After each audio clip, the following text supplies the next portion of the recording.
Alrighty guys, how are we? Big game today, Saturday afternoon. Collingwood up against the CROWS. CROWS have not won in their past 10 starts at the MCG, so some may think they're due, but Collingwood hitting a rich vein of form, haven't lost in their past 5 games. But a big game for both teams. Sir Doug Nicholls round, of course, both teams wearing their Indigenous jumpers. Out of the winner of that battle, I think the CROWS have a massive advantage there. I don't know if that's going to translate onto the scoreboard, but still, I think it's a massive start for them. So Adelaide have transferred their name today to Kawana. I believe that's the Ghanaian word for Adelaide or CROWS in the Indigenous language.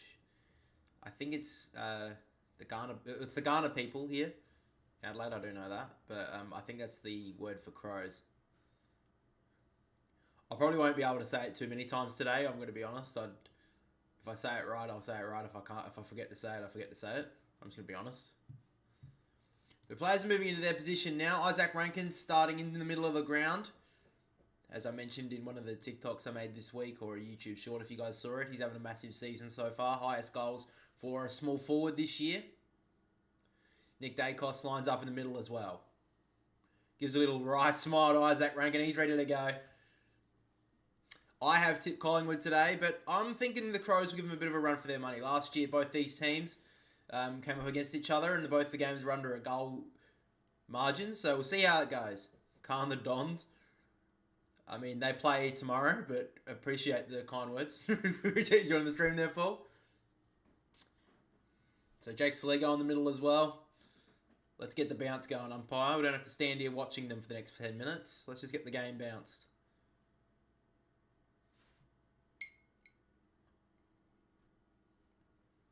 So like Billy Frampton's going to line up on Taylor Walker.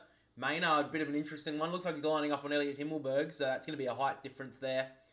But here we go. Saturday afternoon, MCG, bright sunshine, beautiful conditions. Umpire bounces it down. Here we go. Cameron takes out of the ruck, high ball towards half forward. One-on-one here is Bobby Hill, going to be dangerous today. Little tap on. Stolen by Jones. Tried to get out of the tackle of Lipinski. Did pretty well. Brodie Smith wrapped up. Got a kick away somehow towards the wing. O'Brien got a handball away. Keys tried to sock it off the ground. Couldn't do so. Side bottom dropped it. Crows high pressure early. Dacos, great tackle on Laird. Gone. Good pressure there from both sides. Collingwood get the first free kick there. A little bit of runs on the board. Dacos did well. That is Nick. Short ball to Pendlebury. Important game for him today. So just going to go slowly here, the Magpies.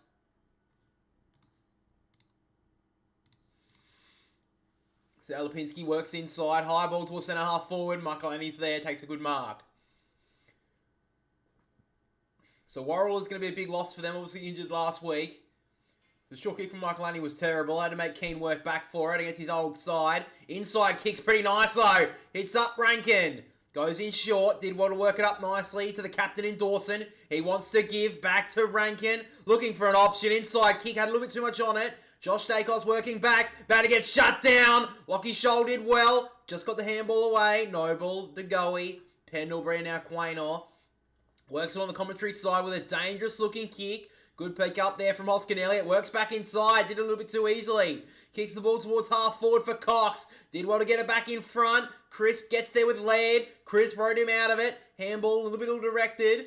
Fighting hard. Dacos did okay. McRae. Handball inside of Pendlebury. One more handball and they're away to go. He stepped out of one. Back to Scotty Pendlebury. The smooth mover. Nails the goal. Good finish there from Scotty Pendlebury. Collingwood get the first of the afternoon. Good work there from Scott Pendlebury. I think he's had 4 touches already. Aging like a fine wine, Scott Pendlebury, as a lot of people would say. And a great finish there on the left. Just linked up nicely there, Collingwood. They just had the overlap. And Scotty Pendlebury, 30 metres out straight in front. Ain't going to miss that.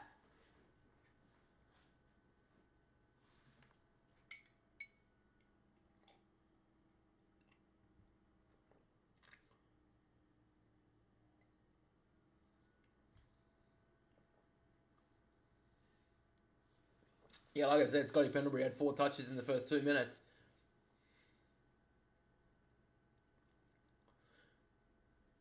So back in the middle we go. O'Brien, a little tap down. Dacos, almost worried out of it. The Crows do well here. Laird, Saligo, out the back. Keane, gets shut down. Got the kick away. Dangerous kick into the middle. Fighting hard there for Collingwood. Quainer got wrapped up by 2 Crows. And we have ball up.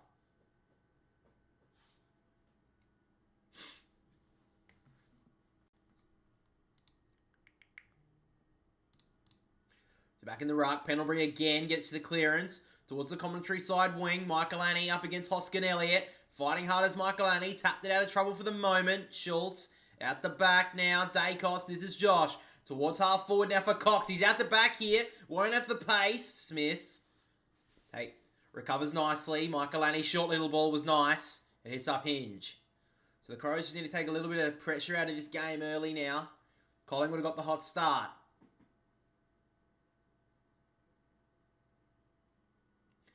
So now Hinge works the ball out wide. High ball. O'Brien did well with the body work. Just couldn't bring it down. Ricochets out to Rochelle. Centre half forward. Dangerous kick. Side bottom did well against the bigger man in Walker. Lands very nicely. And here go the Pies through the middle of the MCG. McRae. Wide ball for Cox. Just out of his grasp. Good pick up. Handball's a little bit too Hollywood for us. Missed Hill. He's fighting hard onto it. Hamill all over him. Gets away with it. And they work it through nicely here, the Crows. Keen little dance step. Kick out wide just inside the boundary line. And Ben Keys takes the mark. How you doing, Brendan? Yeah, I'm not doing too bad, man. Goes with a long kick down the wing. Good work there from Cameron to get in front. Intercept mark. Important game for Darcy Cameron today. Been pretty good so far this season. So he just works it back to Maynard, who works it into the middle, and John Noble's got some space. He could get tracked from behind. He takes his time. Long kick now inside the forward 50. Not the greatest kick. Schultz did well to cause a contest. Hits the ground. Smith wrapped up by Crisp. Umpire circles, and it'll be a ball up. About 35, 40 metres out from Collingwood's goal. Love the broadcast, brother. Cheers from Mexico. How you doing, John? Mexico, that's pretty cool. Collingwood fan. That's interesting. How did you get into the footy, man? So now Josh Dacos from 55 sets up a ball inside the forward 50 for Hoskin Elliott. Almost grabbed it with the one hand. Bobby Hill's always dangerous. Michael Annie did pretty well. Hamill, Hinge tries to get the clearing ball out. And they've got the numbers here, the Crows. Rochelle has a couple of options. They work it out wide to Keys. Don't have a lot down this wing other than Walker. That's where he goes. Next option is going to be big though for the Crows. Walker's just going to have to tread some water. Do you know what year the media got so out of control? The media? Oh, I don't know, man. If you mean like the footy commentary and how bad it's been. Fox footy's still pretty good. I don't think there's any issues there. Channel 7, I think since Bruce McAvaney. Very interesting though. I'm actually making a video about AFL commentary in a couple of weeks. So they'll probably have more information about it. I can't really remember a lot of the script. But I said probably around since 2020 for Channel 7. So now Noble off half back. They can go in the Pies. Bounce from Pendlebury. He's had a pretty good start to this game to Goey. Treads some water. Gives it back. In fact, it's Dacos on that wing. Low little ball on the bounce. Hoskin Elliott got a few options. Oh, they're out everywhere here, Collingwood. Hoskin Elliott just had too much on the kick for Bobby Hill. Rolls through for a behind. Bit of a waste there for the Pies. Hoskin Elliott had heaps of space. Then he had a lot of time to get at Bobby Hill, who was pretty much all on his own in the pocket. Missed the kick. Rolls through for a behind. Collingwood. Couple of early opportunities. Calm the orange team. Yeah, Kelly Underwood, love her, don't we? Fucking hell. So now Jones works it down the wing. They can go to the Crows. Keys decides to hold up. Bet some Aussies and they got me into it. Love it. But I'm actually a D's fan. Oh, okay. Very interesting, actually. So are you American or Mexican? Working through. Dacos did okay. Looking to switch it here. It's a dangerous kick to his brother. Shouldered well to cause a contest. Quainer got the handball away. And now the Pies can settle through Dacos. This is Josh. Wide ball's a really good kick to Crisp, who's got acres of space to work into on the MCG wing. The kick just a little bit ill-directed there to Degoe. And it rolls out of bounds just inside the forward 50 for the Pies. Just like the Pies to win this game. Okay, fair enough, man. Couple of missed kicks from Collingwood going forward so far. Kind of helping the Crows right now. So just inside the forward 50. Cameron with a knockdown. Scholl gets a handle at the back to Butts, who just takes the tackle. Be a ball up. A little bit closer to the goal now. About 25, 30 metres out. 45-degree angle. Mexican, North and West. Matzelin. Well, that's an interesting one. I would not know where that is, but I know where Mexico is. Saligo tries to get the kick away. Smothered by Schultz. Pressure up here from Collingwood. Dacos handball to Pendlebury. Got a kick away. That won't be 15 to Schultz, who gets boots the ball just to the left-hand side. So Schultz back in the team this week after a suspension with that hit against Carlton, against Blake Acres it was. So Collingwood have had the early opportunities in this game. Crows haven't really conceded too much on the scoreboard though. We're about in Australia. I'm in South Australia. Fogarty went up hard, couldn't mark it. Pendlebury on the ground, fighting hard here. Other players, one of them's Markov, couldn't get it out. Well on there, the Crows. They link up here. Ranken tried to shake off Maynard. Actually did it well. And now breaks through. Ranken takes 2 bounces. He can go. He runs past Crisp. Gives the handball too hot for Dawson. Fumbled. Ranken can fight back onto it. Got the handball out. But Collingwood can recover here. Maynard. The Dacos brothers, and now Noble. He can break away. Got the kick away towards half forward. Bouncing ball inside the forward 50. The Crows have the numbers here through Keane. He gathers. Did pretty well. But gives it back a little bit further. And now the Crows, a little bit of safety now with Brodie Smith. He goes in short to Lockie Scholl. So Crows can settle it up here. But I'm actually a Sydney Swans fan, so that's kind of interesting, I guess. He goes long with the kick down towards the wing. Cameron couldn't mark and it rolls out of bounds just outside of the interchange gates, right in front of the MCC wing. So Ranken had a pretty hot start to this game. Did well against Maynard. You don't usually break a Maynard tackle, but he broke through. Jack Crisp couldn't drag him down. If Dawson grabbed that handball cleanly, they were through for a goal. Handball from Laird, misses his teammate. Dacos couldn't gather. Saligo dragged down by Dacos. Good tackle. Ball up.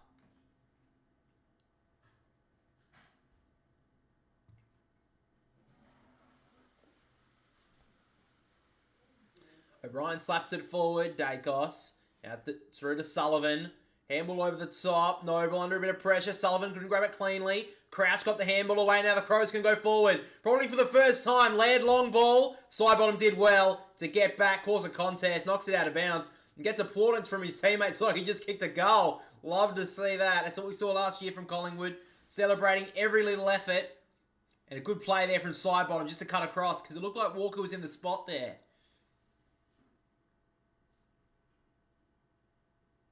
So back in the ruck, Walker missed it. Cameron, little handball was slick. Gives it off to Crisp.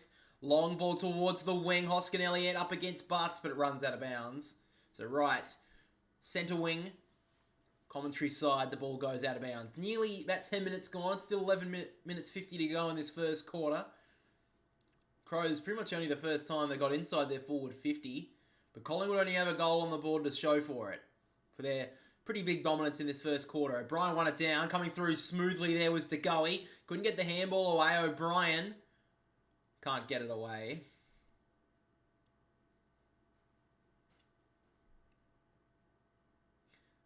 So tap down there from Cameron. Dacos. Step through one. Got dragged down by Saligo. Drop kick. Holding the ball against Dacos. So what on there, Saligo? Did really well there to lock him down. Dacos was about to break away, but Saligo shut him down quickly. Short little ball. The Crows can go through the middle and through Nankervis. He wants to give it off, though. He's just going to go with a wide ball. Cox is there to put on defensive pressure, but a good mark on the wing there for the Crows. Rory Laird. So now Laird wants to go. Fires a long ball inside the forward 50. Got pushed out of it a little bit there, Walker. Did well there, Murphy. Handball over the top in the pocket is Rochelle. Noble did well. Strong over the footy. Now Frampton. Wrapped up well, and the Crows can lock it in for a forward stoppage. So this is where the danger can work out here for the smalls of the Crows. Got Lockie Murphy in today. You got Ranken, of course. Rochelle's there. Both ruckman miss it. Hits the ground. They have the numbers here. Crouch. Scholl tried to step through. Drop the footy. Good pressure there from Collingwood. Dacos wants to go down the wing. Pushing the back there. It looks like against Collingwood. It's going to be a mark to Butts anyway. Yeah, it's interesting. Why did you pick the Demons, actually, John? That's interesting. So now Butts goes inside the forward 50. Elliot Himmelberg just works into a little bit of space and takes a good mark. Just had a little bit of space there, Elliot Himmelberg, just to work into in the pocket. And a chance here almost to get to the run of play for the Crows to get their first goal. So Elliot Himmelberg, a lot of talk about him in the off-season, potentially going to the Giants. The deal didn't get through. The Crows decided to hold on to him. Been a bit injury hampered this year, but Elliot Himmelberg comes in, and I think it's going to be lucky to score it. Scrapes through for a behind. So first score of the afternoon for the Crows.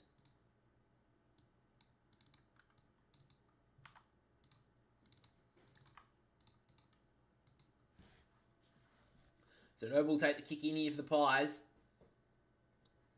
Goes to the long ball towards Cox. Did well there, Butts to get a spoil in and knocks it out of bounds. So a couple of repeat stoppages on this commentary side wing at the moment.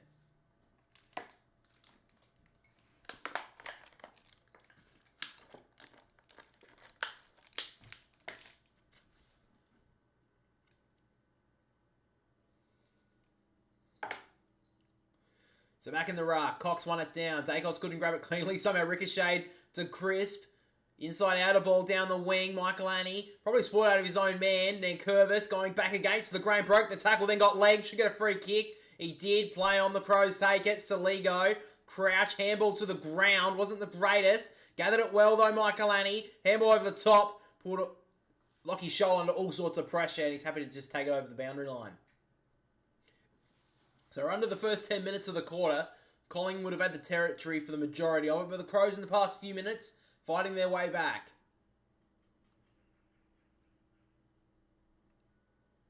So back in the ruck, Cox with the tap down. Coming through hard, there was Laird, did well. Scholl handball over the top, got interrupted. Just got to a teammate though. Crouch, Saligo stepped inside. Got a short little option in Himmelberg, who picked up nicely off the toes. Back to Scholl, who sends a high ball into the pocket. Who's going to get there? Fogarty got two hands to it, couldn't mark.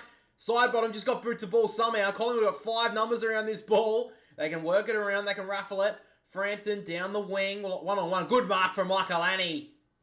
One-on-one, held the front spot, took a good grab. So the Crows locking inside their forward half for the moment. So now Michael Annie sends it back inside the forward 50. Cox in the front spot, couldn't mark. Walker couldn't grab it. Maynard clearing ball. Ned Curvis did okay on the one-on-one. Did really well. Crouch just spin, turn, move, kick. Nice option. Taylor Walker gets in the little hole there. And a chance here, forward pocket for Taylor Walker to get his first.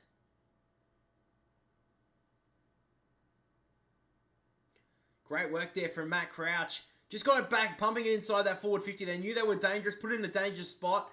And Walker sitting in a good spot there. Frampton was away from him in that situation, was still just a little bit out of position. And a chance here for Taylor Walker to get his first of the afternoon. First for his team. So he comes in, kicks on goal, straight through the middle. As you would expect from the Texan, he gets the first for the Crows.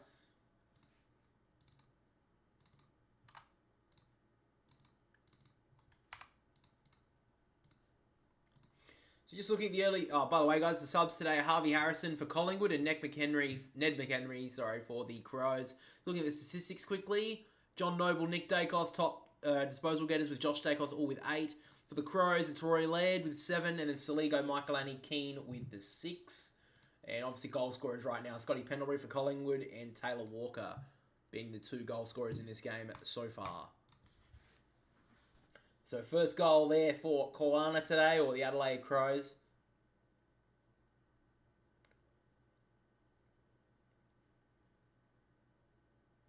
Crows have done pretty well though to just stabilise this game. It looked like Collingwood were well dominating the first 10 or so minutes, but the Crows really fought their way back. Both in the ruck, neither could get there. Dawson did well. Crouch, handball over the top to Ranken again, who's streaming through the middle. He bounces back a little. Nice kick inside. Good work from Quainer, just to use the body work. All reliable Isaac Quainer. Short little ball to Noble, called to play on. Has to work the kick out wide, which is okay to Josh Dacos. He works it down the wing. It's a dangerous kick. Cuts it off there, Rochelle. Noble took the ball, then hit the ground. Murphy, great little handball. Rochelle's got a teammate out the back, all on his own. And it's Braden Cook. Kicked 3 goals against North Melbourne a couple of weeks ago. Playing on that outer wing, just drifted into acres of space just at the top of the goal square. And the Crows here to take an unlikely lead.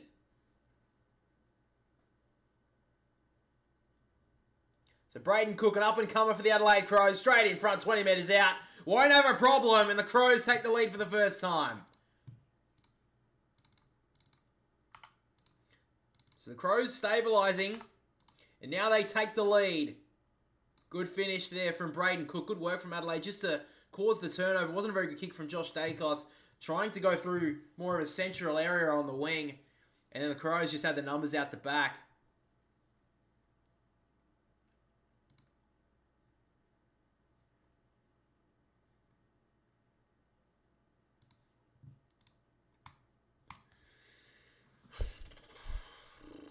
So good work there from Adelaide. Still 7 minutes to go in this first quarter though, so heaps of time. Pretty low scoring start to this game though.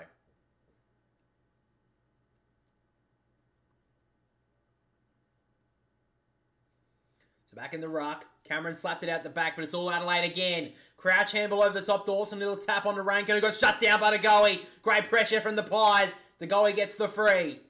He wants to go, switches it back inside to Noble. Likes to go on a little bit of a run. Going to have to be shut down here, though. So now Noble going to have to switch the play. Had a lot of touches early in this game, though, John Noble.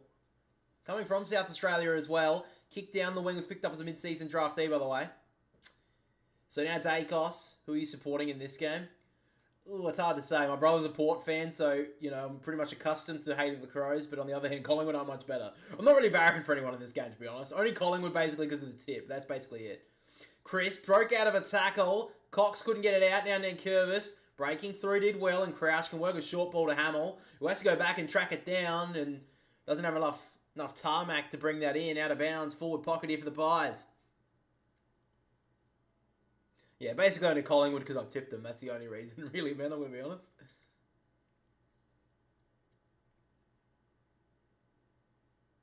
I'm just hoping for a close game. That's really what I'm thinking anyway.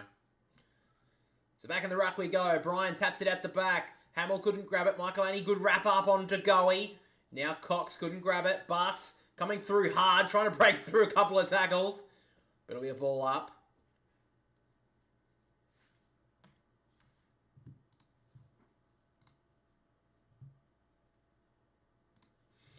So tucked up in the pocket is Richard. Sets it up to the top of the goal square. Schultz couldn't mark it. Dacos, little handball in the air. Pendlebury couldn't grab it cleanly. Now Sullivan, wrapped up by Keane. Got a handball away. Dacos, back to Cripps. Flying ball towards goal. Goes towards the pocket. Lands just in bounds. It'll be another stoppage in that right forward pocket now for Collingwood. Fair. Who do you back for, Paul? Oh, sorry, I think you may have said it earlier. Was it Essendon? I think it was Essendon, wasn't it? Yeah, for some reason you said that. Anyway, go Essendon. They had a good season, though, so far. So the umpire throws it in. About to tick into red time in this first quarter. O'Brien won it down. Pendlebury coming through smoothly, and he's got 2. Great finish there from Scotty Pendlebury. He's got the only 2 goals of the first quarter for Collingwood, and they take the lead back. A little bit too easy there from Adelaide. They've done well in defence so far in this game, but you can't leave a guy like Scotty Pendlebury free. I mean, I know he's the age of like 35, 36, but I mean, he's had 380 games of experience doing this for a lot of his career. The Dons, but the Crows might be my second. Okay, fair enough, man.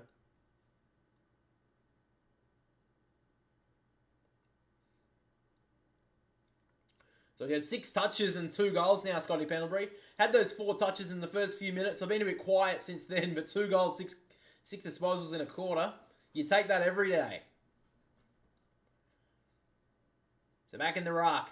Cameron won it forward. Crisp trying to get it out of there. And Pendlebury breaking through again. Gave the handball to Goey. Missed him. Gets it on the bounce. Now Dacos. Little handball back towards Goey. That was brilliant. Now McRae. High ball inside the forward 50. Hoskin Elliott's there. Curvis didn't get a clean spoil onto it. Pendlebury again. He threw that. Play on from the umpire. And now Bobby Hill wrapped up by Hamill. Left forward pocket. Stoppage will be called. We just ticked in red time in this first quarter. So we just ticked under 5 minutes.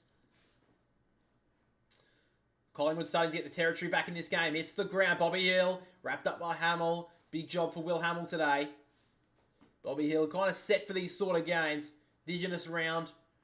Big game at the MCG. Sunshine. He loves these sort of moments. Pendlebury stepped through one. Couldn't get the kick away cleanly. Bart's being worried out of it almost. Dacos wrapped him up. It'll be another stoppage. I think Nick Dacos already had 4 tackles in this game so far. He's obviously known for his offensive play. Not so much for his defensive pressure, but he's brought that in this first quarter. Cox 1-2, couldn't grab it on the 3rd attempt in that run contest. In the pocket, Dawson socketed it out the back. Now Cook can clear the ball out of the side of the defensive 50. 1-on-1 here, 2-on-2 in fact, and Cameron ranks it down.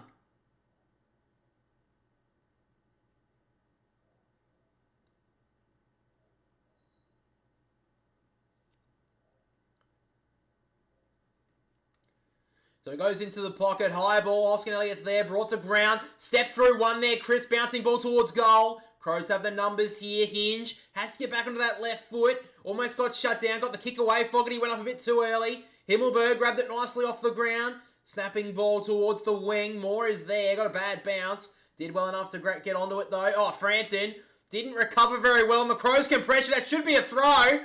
Good pressure still from the Crows, Rochelle wrapped up by Frampton. Dragged to ground, it'll be a ball up.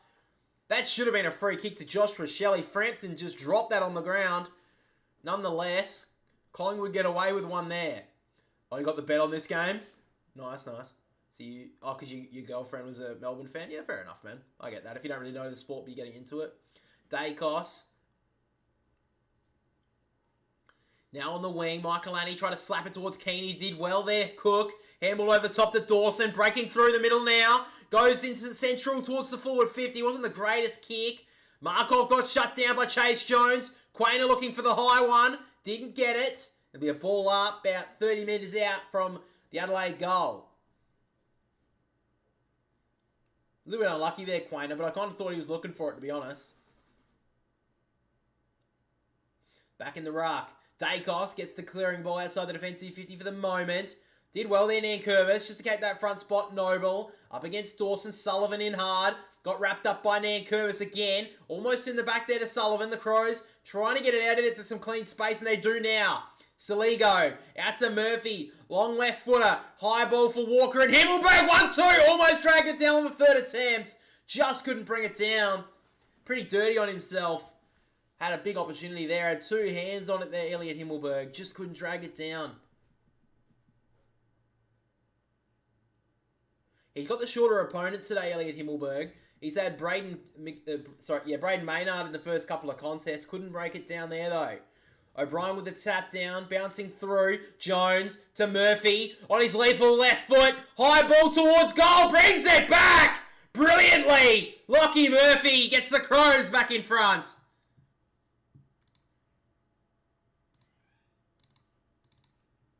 Had a few touches in the past few minutes. And a great finish there from Lockie Murphy.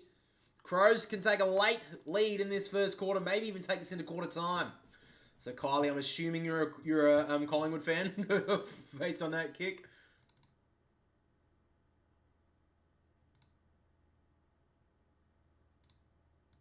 So a great finish there from Lockie Murphy. She's got on that lethal left foot there. A good finish. He's had his 4 touches so far in this quarter, so trying to cement his spot in this team. Been in and out throughout this year. So Matthew Nix has gone to the bench. So back in the ruck. Cameron tap out the back. Dacos somehow grabbed it down low. Got a kick away towards half forward. Did well with the spoil there. Nankervis. Dacos on it again. Crisp. And now Pendlebury streaming through on centre half forward. Lone little kick. And you know where it's ending up. Straight on the chest of a teammate. This time it's Will Hoskin Elliott. Great kick there from Pendlebury. He's had a brilliant first quarter. Already kicked 2 goals. Had about 7 or 8 touches. And that kick inside forward 50 was class. So Will Hoskin Elliott was trying to half back late last year. He's gone back forward this year in 2024. And sends that one home. So Collingwood back in front. Bit of goal-for-goal stuff here at the MCG.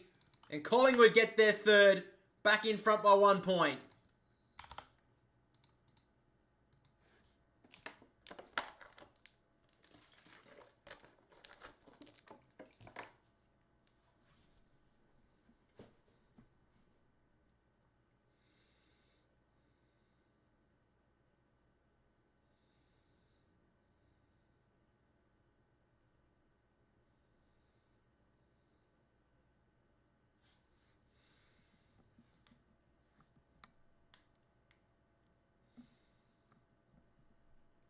No way, Scotty Pendlebury had 11 touches. It was only a minute ago, he was on 7. Holy shit, he has had 11. Fucking hell. Good on him. Fuck me, I didn't notice that anyway. He has had a brilliant first quarter. O'Brien with the tap down. Takeoff streaming through nicely. Handball over the top. Couldn't get it to Pendlebury. DeGoey breaks the tackle. Back to Dacos. Cuts back inside. The kick out wide. Richards didn't see it in the sunlight. Hoskin Elliott gathers it well. Handball out the back. And a little snapping kick towards Schultz. Good spoil. But now Richards gets boot the ball. Smothered. Ricochets back for the Crows. And now Hoskin Elliott snapping towards goal. It's going to go right. Too far right. In fact, it's all the way on the full. And Jake Saligo will take the free kick. Collingwood just started to get some real dominance in that middle of the ground right now. And it's really showing. Already had 15 clearances in this game. 5 of them being centre clearances. So the Crows only having 6 and 1 of those being a centre clearance. Wide ball now. Quainer can clean it up. Handball inside to Maynard. Got a kick away. Smothered well there by Fogarty. Keane had to get rid of it quickly. Hinge got blocked up there by Bobby Hill and knocked out of bounds. Forward stoppage here for Collingwood. 53 seconds on the clock in the first quarter. Can Collingwood get a late one here? Get a little bit of a break at quarter time. Been a tough first quarter. Collingwood have had, I would say, out of the percentage of the game of dominance, I'd say about 60-70%. O'Brien handle at the back to Cook. Now Nankervis did well to grab it in the end. O'Brien just swung a boot at it to get rid of it. In front, umpire doesn't pay the mark. Back to Pendlebury. Had a brilliant first term. Just caps it off with a nice little kick inside forward 50 to Jordan DeGoey. Oh, Scotty Pendlebury. What a first quarter he is having. That's his 12th touch, I believe. He's already kicked 2 goals. He's looking for Brownlow votes in this game, Scotty Pendlebury. Thought maybe the time for Brownlow votes was over for him. But he is just showing class of old at the moment. And now Jordan DeGoey. Chance here to give Collingwood a nice 7-point lead going into quarter time. From 50. Kicks a nice goal.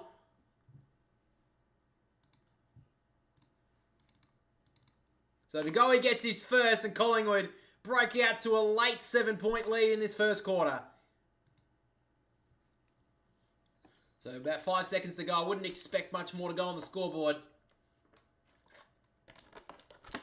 Just that errant handball there from Braden Cook in the back 50, putting Nankervis under pressure. And then O'Brien's kick outside the defensive 50 was just not even directed much at all. And then Collingwood linked up with a few quick handballs. Scotty Pendlebury. Any sort of time that he has on that 70-metre perimeter towards goal, you know he's going to try and hit a target. And most of the time he's going to hit it just like that.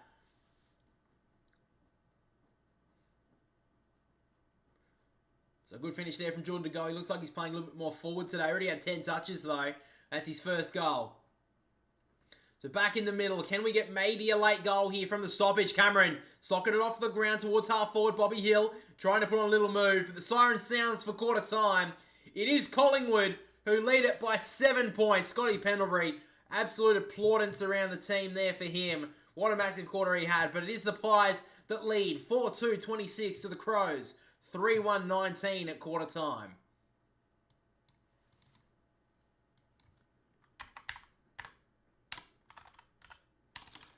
Can I spell, please? There we go.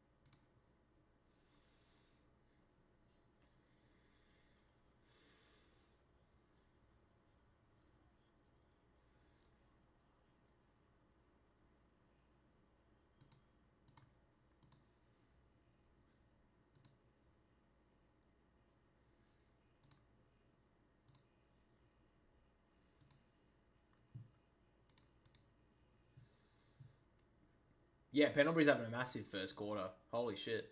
How much did he have in the end? He had... No, sorry. Nick Dacos had 15 touches, but Pendlebury was the star of that first quarter. 12 touches and 2 goals. He was insane. And 2 goal assists as well from Scotty Pendlebury. How many... does it bring up that on here? The score involvements? Yeah, he had 5 score involvements in a quarter. It's insane. Great work from Scotty Pendlebury in that first quarter.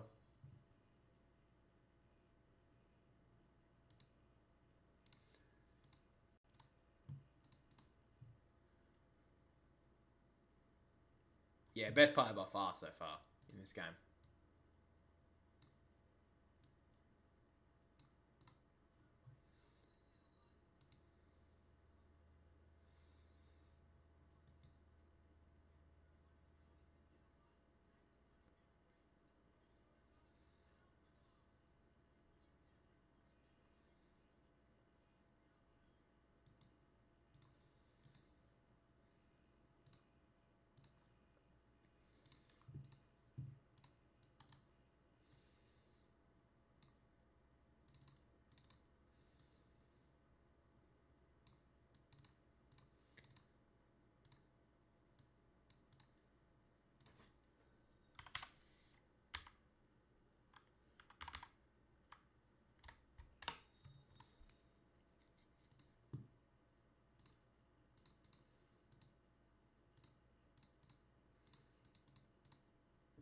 Did that just say the Pilot advert? Hard made easy? That is hilarious. I love that. I think Pilot... Is that one of those, like, blue pill ads? For my wallet's sake, I hope he stops. Fair enough, man. Yeah, he's having a massive game so far. I mean, yeah. I don't want to be like... I mean, I'd like to see him go on with it. It's good to see. I think Scotty Pendlebury... One of those players in your career that you just always think like should have won a Brownlow but never did because of the other players that just in front of him at those stages in the season. But I think he had at one time had the most amount of ever Brownlow votes in a season.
Mark, how you doing, man?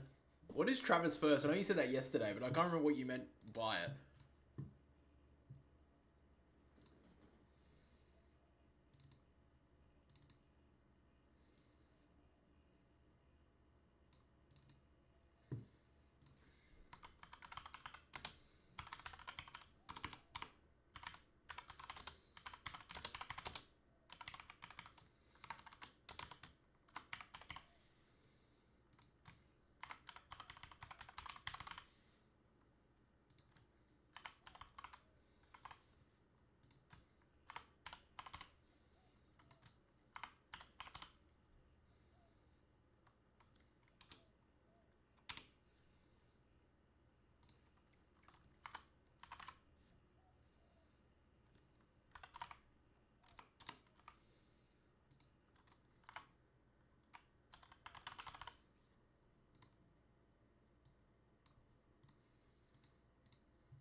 So about to get into the second term, guys. So can the Crows fight their way back here? Collingwood just took the lead late in that first quarter. Here we go. From the tap down, O'Brien couldn't get it far enough. Cameron got it smothered his handball, and now Sullivan gets a ball forward. Bouncing ball. Here comes Bobby Hill, always dangerous. Taps it forward. Crows have the numbers. He hinged. Let it go past him. And Little Richards nails the goal. Great start to the second term here for the Pies.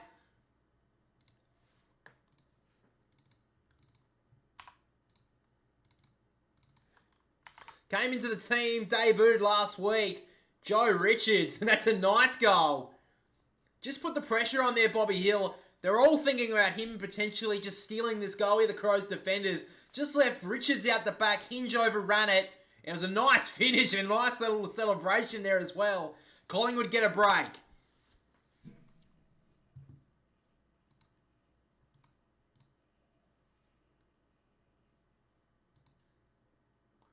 Craig McRae liked it on the bench. Good finish, good start.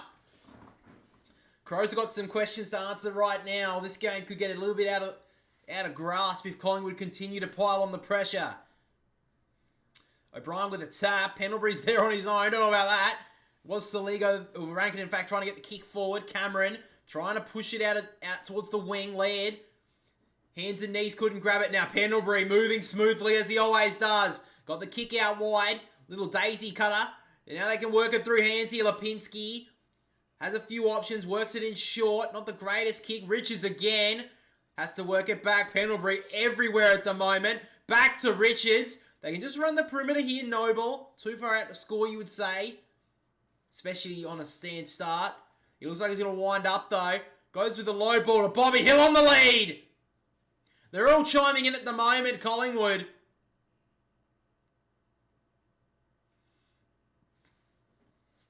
So Bobby Hill, just a little lead up from the goal square. Great patience there from John Noble. Could have blazed away quickly, but took his time, waited for some space to open up, and then Bobby Hill on the leading lane. Good kick in the end. Will Hamill's had a pretty good start on him, but just starting to show his true class in the last few minutes. Bobby Hill. A fan favourite, Bobby Hill. Comes in, sneaks it home. Good finish. And Bobby Hill gets his first.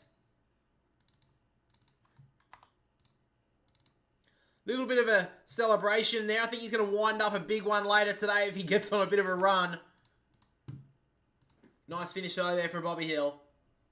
Pendlebury is all. I mean, they might have to send a tagger to a 380 game player right now. Pie supporter get a free pie after the game. Oh, I think that's a good idea.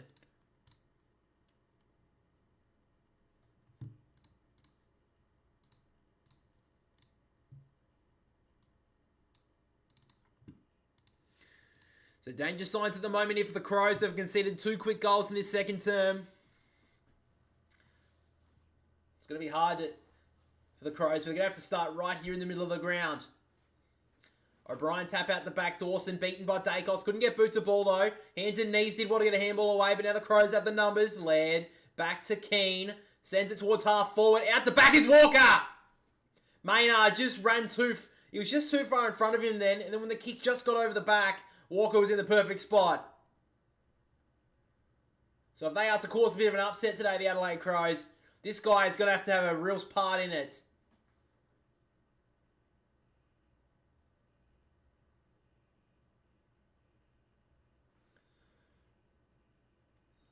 So you wouldn't put it past him here, Taylor Walker, to launch this one from 50. He goes long, he leaves it out to the right.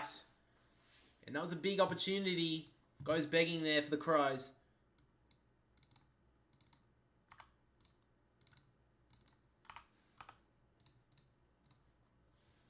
So now Darcy Moore take the kick in here for Collingwood.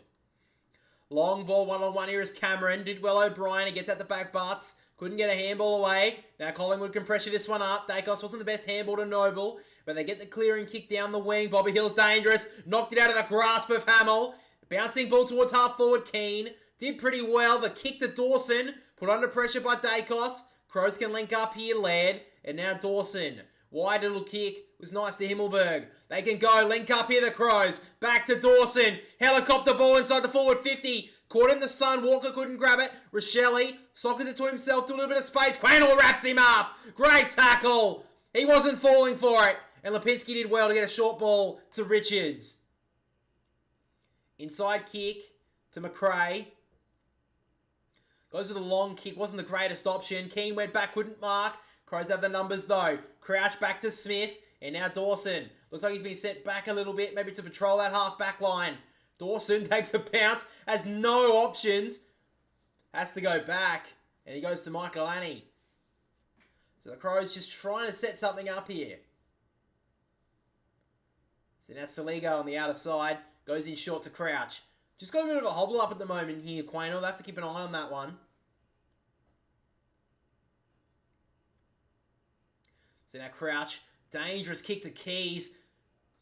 On the bounce though, Ranken gathered it nicely. Breaks outside, long ball to the 2-on-1 and Fogarty. Did well there, Quainer. May have been injured, but great play there. And Fogarty wraps him up, takes him out of bounds. So Quainer still grabbing at his knee right now. Still had to get involved in that contest. So always a fighter, Isaac Quainer. So he just landed a little bit awkwardly there from that tackle on Rochelle before. So back in the ruck. Won it down by Cameron. Stepping through as Rochelle got boot to ball. Didn't get the kick far enough though, Quainer. Fighting hard. And now Rochelle wrapped up. In fact, it's Ranken to be ball up. So Collingwood got the only 2 goals of this second term. Lead by 18 points. Cameron with a tap. Breaking out of there was Dacos. Couldn't get away. Laird. Rochelle couldn't grab it cleanly. May have got a high one from Sullivan. And it'll be a ball up.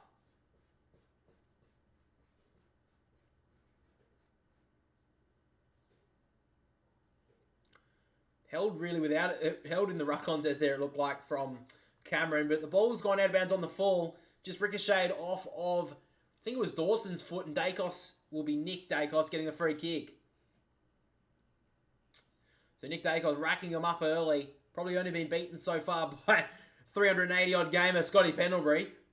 Free kick's going to be ripped out on the wing. And they take the play on here, the Pies. To Goey working through the middle, looking for McRae. He wants to go wide. It's a good kick in the end. Wanting to switch it to Dacos. The kick across was okay. Noble on the bounce. Usually a good user. On the dive was Schultz. And he claims the mark. He got it. Made it hard for him, John Noble. But he took it well in the end there, Lockie Schultz. And I think he may have been winded up. I think he could have landed on the ball there. That would have hurt. I don't know, the trainer, that was a bit harsh from the trainer. The trainer was like, yeah, thumbs up, he's all good. And he's still clutching on the ground.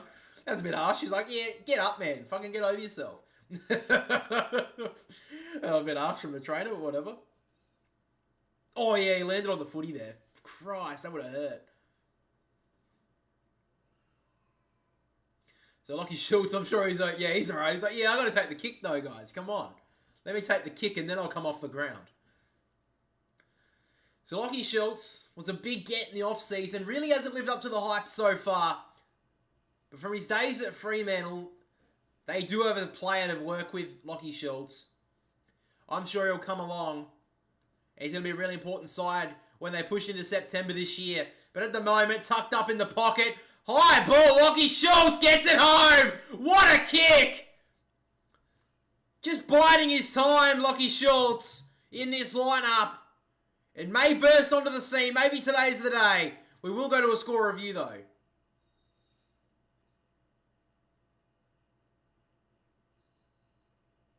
Oh, hang on. Oh, that's touched if it's there.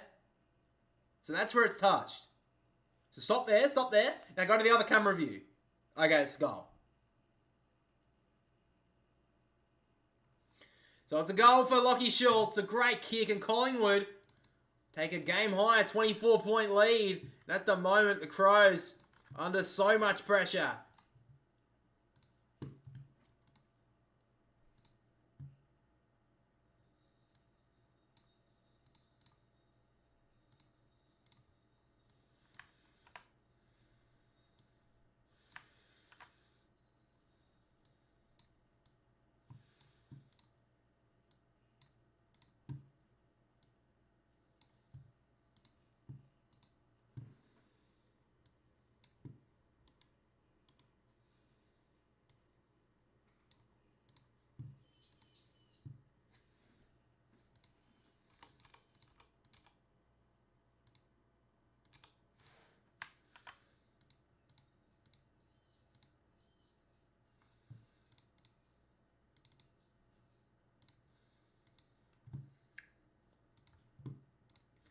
So right now, Collingwood dominating in all facets of the game.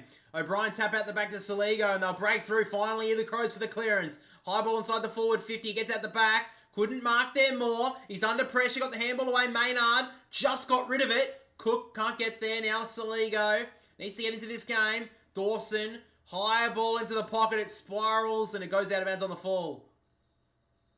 Another player needs to get into this game after a pretty decent start as Isaac Ranken. Been well held so far in this one. So Isaac Quaynor, how do I watch the game? It's on Fox Footy or KO. That's probably all I can really tell you, though. I don't know where it is. In Adelaide, I think it could be on 7, but I don't know. I'm watching it on KO right now, or Fox Footy. Or Foxtel. Anyway. So just outside the forward 50 here for the Crows. So Collingwood kicked 3 goals in this quarter to break the lead out to 24 points. From a tap down, trying to get a handball away, there was Josh Dacos. Now O'Brien, handball missed. Coming through hard, there was Ngoe. Trying to get a high free kick, didn't get it. Crouch back to Hinge, immediately wrapped up. Crouch fighting hard, got it out. Dawson, now Nankervis. Snapping ball towards the forward 50. Gone back with the float with Saligo. Did really well. Couldn't take the ball though. Maynard clearing ball towards the wing. Good play there from Oscar Elliott. They got a number out the back here in Richards. He can go, Oscar Elliott. Oh, I didn't get a good connection on the kick. The bounce is dangerous. The chaos ball. Did well there, Richards. Back to Lockie Schultz. Bouncing ball. Will it get towards home? Jones got a terrible bounce. McGuinness, hardly been sighted so far. Snaps it home. Reef McGuinness.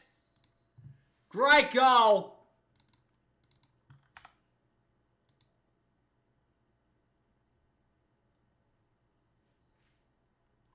I can't stream it, man. I'll lose my channel. I'm sorry. Best I can do is stream it. There's probably some pirate website, but I don't know one. I've never used it, but that's probably the only thing I can do for you, man.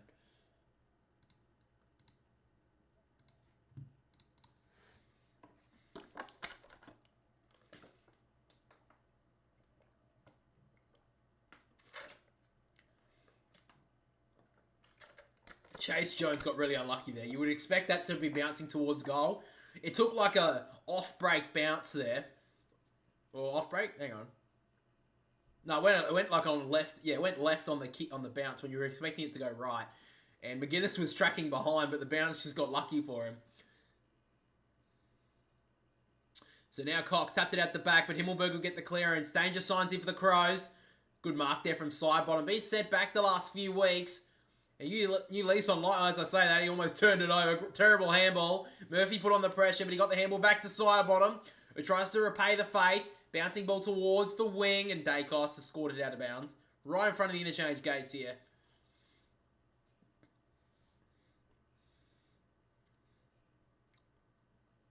So at the moment, the Crows have some work to do. 5 goals down. Collingwood have kicked 4 quick goals in this second turn to break the lead open. And right now, it's all about the middle of the ground right now. Lead couldn't get it out of there. Pendlebury again off to Cox, who fumbled. Socket off the ground, bounced away. Pendlebury handball forward. Michael Laney was the turnover, and here they go, the Crows. They bouncing through here, Saligo. They work it through hands. Cook, now Dawson, did well. Fogarty. Had Saligo riding on his left. It was a little bit too late for that gift, though. So now Fogarty. High ball inside the forward 50. Gets out the back. Walker to Murphy. Step through one. Handball inside to Keys. Didn't have a right foot. And he blasted it wide.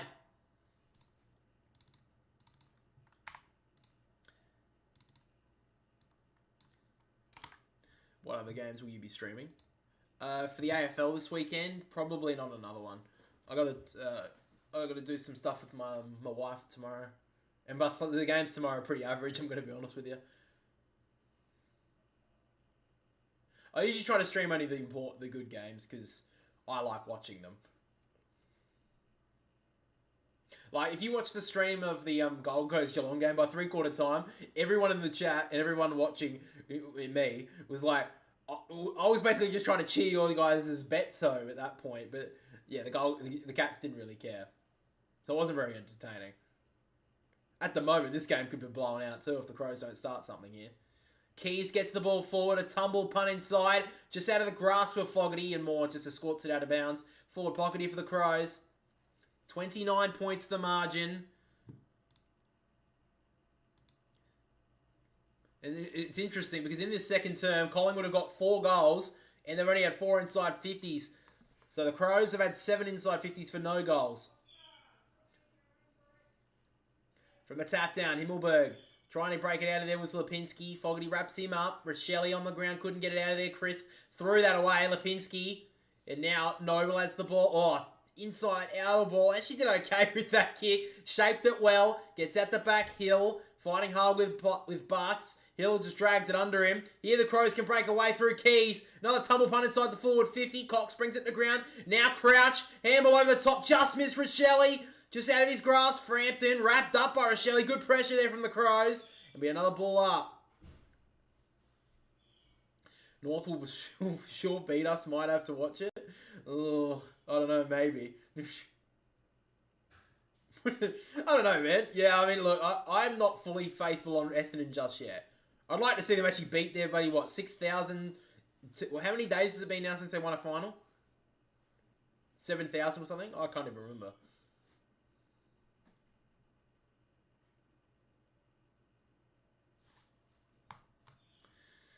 So now, half forward here for the Crows. Clearing ball now, though, from Josh Dacos towards the wing. Keane stands under it, takes a good grab. In fact, it's Jordan Butts with the footy right now.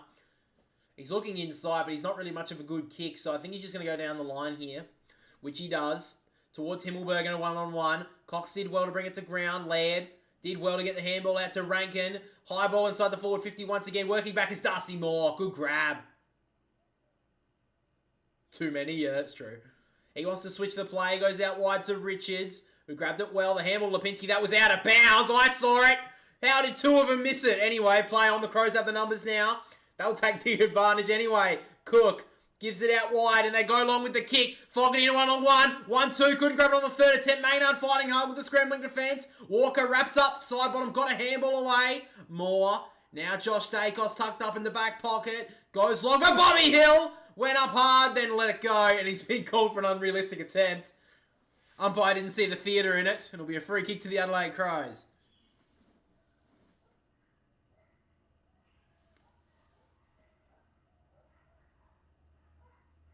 Just went up a bit too early there, Bobby Hill. So now Himmelberg sets it up about 25 metres out from goal. Collingwood have the numbers. Oh, Cox and Moore spoil each other. It hits the ground. Jones couldn't grab it. Maynard wrapped up by Rochelle. And about 30, 25 metres out from the Crows' goal, we have a ball up. Just ticked under 10 minutes into this second quarter. Collingwood have dominated the majority of it with the 4 goals. Broken to a 29-point margin. Little tap down there from Cox. Dacos breaking through really nicely. Works a kick out wide. Not the greatest kick, though. Michael Annie cuts it off. He goes to centre half forward. It's a dangerous kick, and Collingwood cut it off. Couldn't get away. Jordan Butts gives off the handball. And now Keys from 45 hooks it across the goal face and hits the boundary. No, here's the point post. And Ben Keys wastes another opportunity for Adelaide. They're just starting to have that territory battle. They've actually, in the last 10 minutes, have had 90% of the forward half. Had 90% in their forward half. Collingwood only 10%.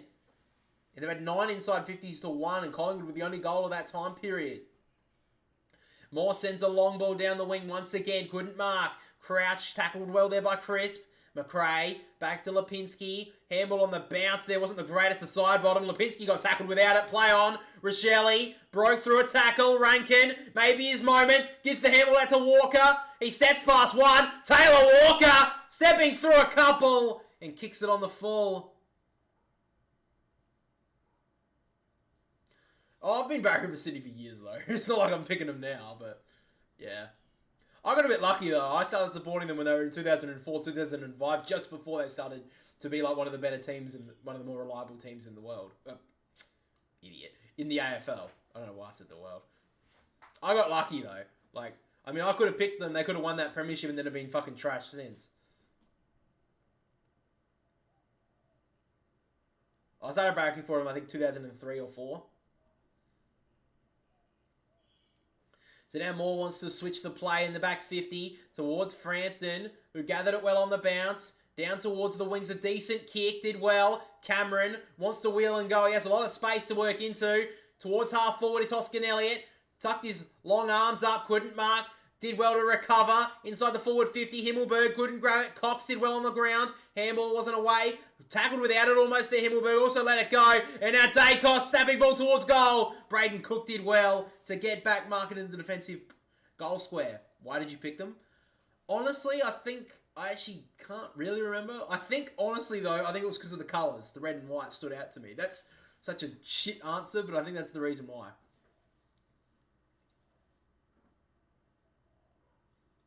And ever since I picked them, that's pretty much where I sat. Haven't moved since. Haven't really had to, though, obviously. They've been very good for so long. They've been, like, in that top echelon of teams for so long. So now Brodie Smith, the long kick down the wing. Wasn't a great option. Cameron takes the grab. No, it's a free kick, though, to Walker. So play on. 1-on-1 inside the forward 50 is Fogarty. Great work from Frampton. Got a fist to it. Bounces towards the back pocket. They have the numbers here, the Pies. Frampton, side bottom. Holds it up a little. Gives the handball inside. And now Maynard. Down the wing for Cameron again. It gets out the back. McGuinness. Can he get there first? He can't. Murphy. Smith. And now Keane. Short little ball. Butts. Same with me. Lol. And that's Steve. Is that Steve Irwin's team, Essendon? I never knew that. So the Crows just starting to hold up a little bit here. Keane. Really don't know how the Crows are going to have to play this now to get back into this game, because Collingwood are on fire at the moment. Hamill in the middle of the ground. Goes over the top to Crouch. So they're just trying to work this one up slowly here, the Crows, trying to look for the right option. Dawson has it now. Known as a really good left-footed kick. Goes inside. A little pocket of space again opens up for Elliot Himmelberg. The man, the myth, the legend. Oh, truly.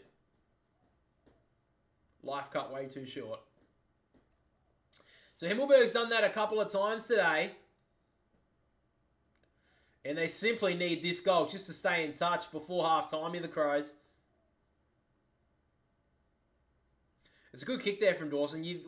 Everyone was expecting him to blast it long, which they've done for a lot of this quarter, but then just saw Himmelberg break into a little bit of space. And a chance here for the Crows to get their first goal in the second term. And maybe get the fire started. Elliot Himmelberg straight through the middle, and the Crows get their first of the second quarter.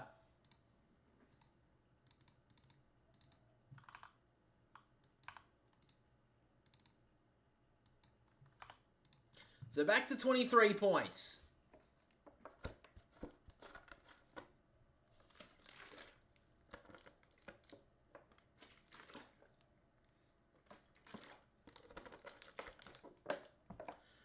Oh, my neck, Christ.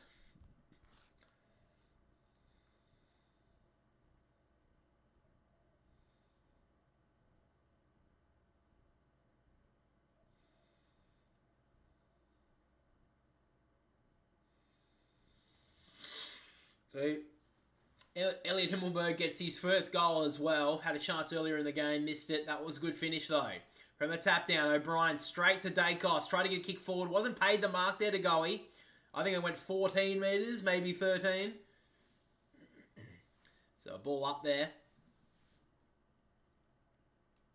Cameron tried to take it out of the ruck almost. Couldn't grab it. Did well there, Laird. Handball up. Did well to Crouch. Rochelle. Handball through. And now Ranken with a burst of speed. Inside the forward 50. Just missed a teammate there. At the back is Murphy. Against Moore. Moore gets wrapped up. He's trying to make it look like he's getting rid of it. It'll be a ball up. Forward 50 for the Crows. If they can get another one here, they get right back into the game. 16 inside 50s right now for the Crows in the second quarter. To the Pies, only 5. And the Pies have got 4 goals. From the tap down, Rochelle. Dangerous times here for Collingwood. He got the handball away. Dawson jumped up, got the handball out. Rochelle, tap out towards Ranken. Just missed him. Out of bounds. Ranken was ready. He was ready to wheel up some magic. Couldn't get it though. Ranken dangerous here. Side bottom, the veteran on him. Can he keep up with him at this stoppage? I wouldn't be too surprised if he grabs on a bit his side bottom. But he's always with the smarts though. O'Brien's brought it down. Here comes Ranken. Chris did well to get the handball out. And now Collingwood have a bit of numbers here. Hoskin Elliott got beaten by Dawson. Crouch underground handball towards Scholl. Couldn't grab it. Himmelberg worried out of it there. Schultz tries to wrap up. Did well on Keys. So did Markov. And now the umpire circles for a moment. It'll be the ball up. So just ticked into red time in this second term. The Crows did get the last goal, but Collingwood got the last 4. O'Brien couldn't win it though. It gets out now. Dacos towards the middle of the ground with the kick. In fact, it's more on the wing. Oh, now he goes Bobby Hill. Smacks it to space. He's got Keane tracking him. Keane did really well there. And now Hamill breaks past one. The Crows can go on the counter here. Crouch. Not dangerous signs, but they do okay. Hinge. Out the back, and Cook in the last line did well. Switches it. Nankervis. Goes further wide now. And the Crows can hold up at half back. Cook. Inside kick was a good one to Hinge. They got some numbers in the middle. One of them is Hamill. A little bit further is Crouch. He can give it to Hamill. Breaking through the middle of the ground. He wants to go long. Right, Rochelli's there. It gets at the back. Lockie Murphy in acres of space. Tucked up in the pocket. Looking for an option. The handball was dreadful. Fogarty stepped through one. Can he finish? High ball. Sneaks it in. Well, they made it hard there, the Adelaide Crows. But they end up with the goal. Back to 17 points. Starting to work back into this game. They almost messed that one up. Lockie Murphy just looked a little bit timid to try and kick a goal. He didn't want to miss. He thought too much about it. But he did. I think he did pretty well in the end. He didn't mess it up. He didn't just, blaze away or anything like that. He tried to work out a way to get it through. Darcy Moore overcommitted. So did Quainer. And then Fogarty just sneaked it home. The spoil there from John Noble going back. It was the right thing to do, but he just didn't get enough connection on it, which left his opponent out the back, which was Lockie Murphy. And then Fogarty stepped through a couple, nailed the goal. So 3 minutes 44 on the clock in this second term. If the Crows could even sneak another one here, keep Collingwood without one late, they would take an 11-point deficit at half-time. But as I say that, Pendlebury works through, gets off the handball to Cameron, who gets it forward. Going back with the flight was Nankervis. Did really well. That was true courage there from the young Nankervis. Short little kick. That's a good kick in the end to Ranken. I'm from Germany, so I had to pick the most famous Australians team. Is Essendon the most famous, are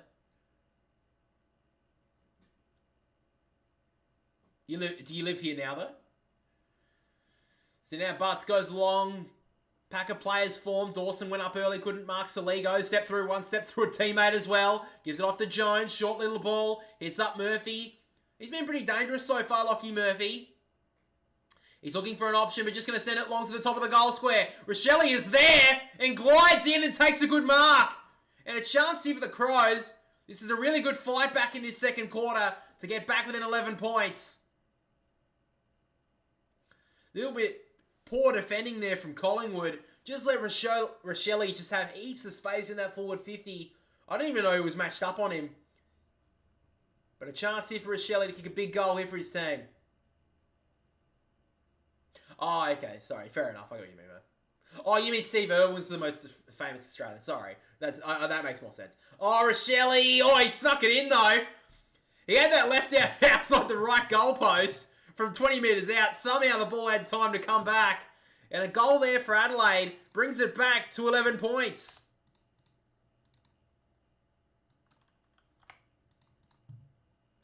Sorry, yeah, I get what you mean now. Sorry, Paul, that makes more sense. I was going to say, yeah, I don't think Essendon are the most famous team, but he's one of the most famous Australians, yeah.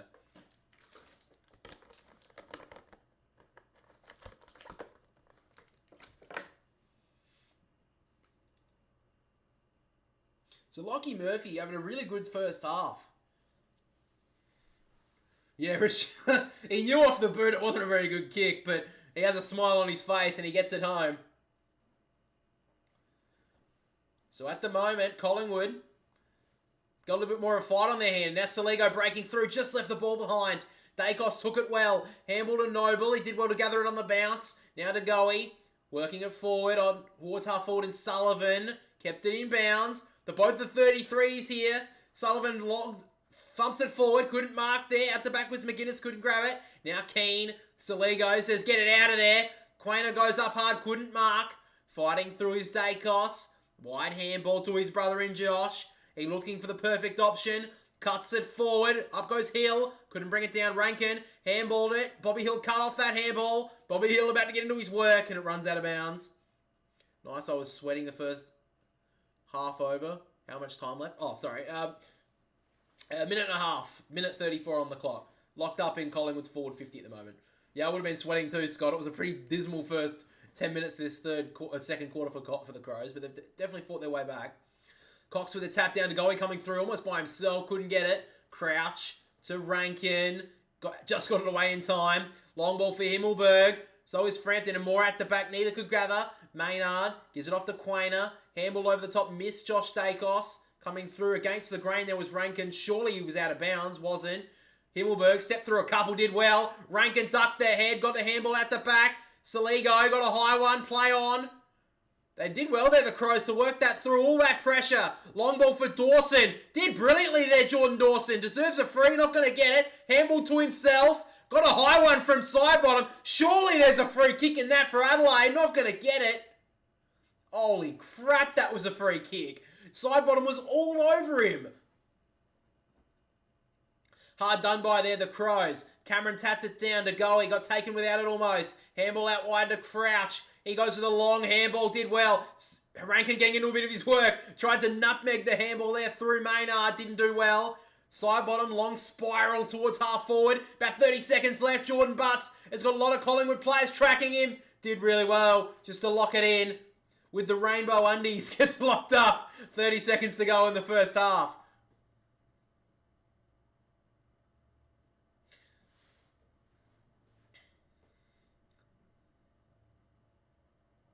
So now in the ruck contest, to Gully trying to get out of there, couldn't. And now Crisp swings a long ball towards centre half forward again. A little bit more central. Bobby Hill trying to get into his work. Played for the free, didn't get it. Hamill, he's streaming now. They can go. Maybe a late chance. He's got to go with a long kick. Shoal. 1-on-1 on the wing here is Keys against Pendlebury. Who's going to win out? Quainer. Let it behind. Socket forward here from Ben Keys. They're going to run out of time though here, Adelaide. And now Frampton with the footy. Siren sounds, and at half-time, after Collingwood broke to a 30-point lead about 10 minutes ago, the Crows fight their way back and only down by 11 at the half-time break. Collingwood lead 8-2-50 to the Crows, 6-3-39. Bobby Hill was looking for a free here. That is piss weak from Bobby Hill. I'm going to be honest with you. That was crap. He shouldn't have fucking dove for that. If he still went on with the footy, he may have got a goal. But he looked for the free kick, looked for the cheapie, and didn't get it. That is crap. And I love Bobby Hill the way he plays, but that was crap. Anyway, that's half time, guys. We're back in about 15 minutes or so with the second half. Guys, welcome back to the Brandy Riders podcast, episode 63 today. And of course, we did not have any sort of success. And not really much on the horizon either. Like I talked about North Melbourne a couple of weeks ago. How are they going to grow a fan base in 10 years' time if they're sitting at this position? Because there would be an age bracket of North Melbourne supporters that are around that like 35 to 40 range, or maybe 35 to late 20s wise, because of the fact that they were so successful in the late 90s. But they have not been good for 20 years. And same goes for St Kilda, because they are such a small Victorian. On the comparing them to the likes of Collingwood, Richmond, Carlton, Essendon. At least they have a big fan base and they have the support. You know, you want to go to games, you want to experience it. If you're going, why would you barrack for St Kilda if you look down, like, you know, you're a kid, you're looking at like, oh, I want to maybe barrack for St Kilda, and you see their record, you see the fact that they're not currently successful, they haven't really been successful. Why would you want to go for them? I think there's a lot of reasoning behind, you know, maybe not wanting to go for a team like that. And I hate people going, oh, they should just merge them, or they should just get just deregister them or whatever, de-license them. Because I think that's such a weak argument.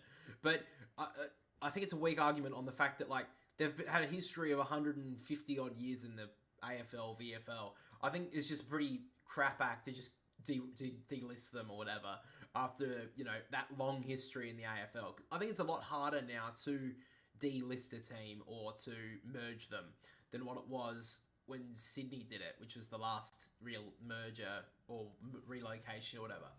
I think it would be incredibly difficult to do so, and I think that should be the absolute last resort.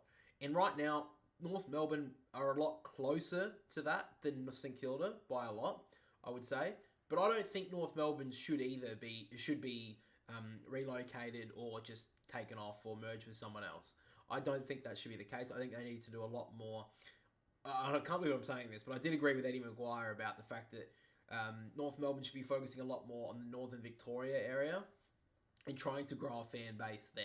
I think that's a good idea because that's where a lot of population is going to be.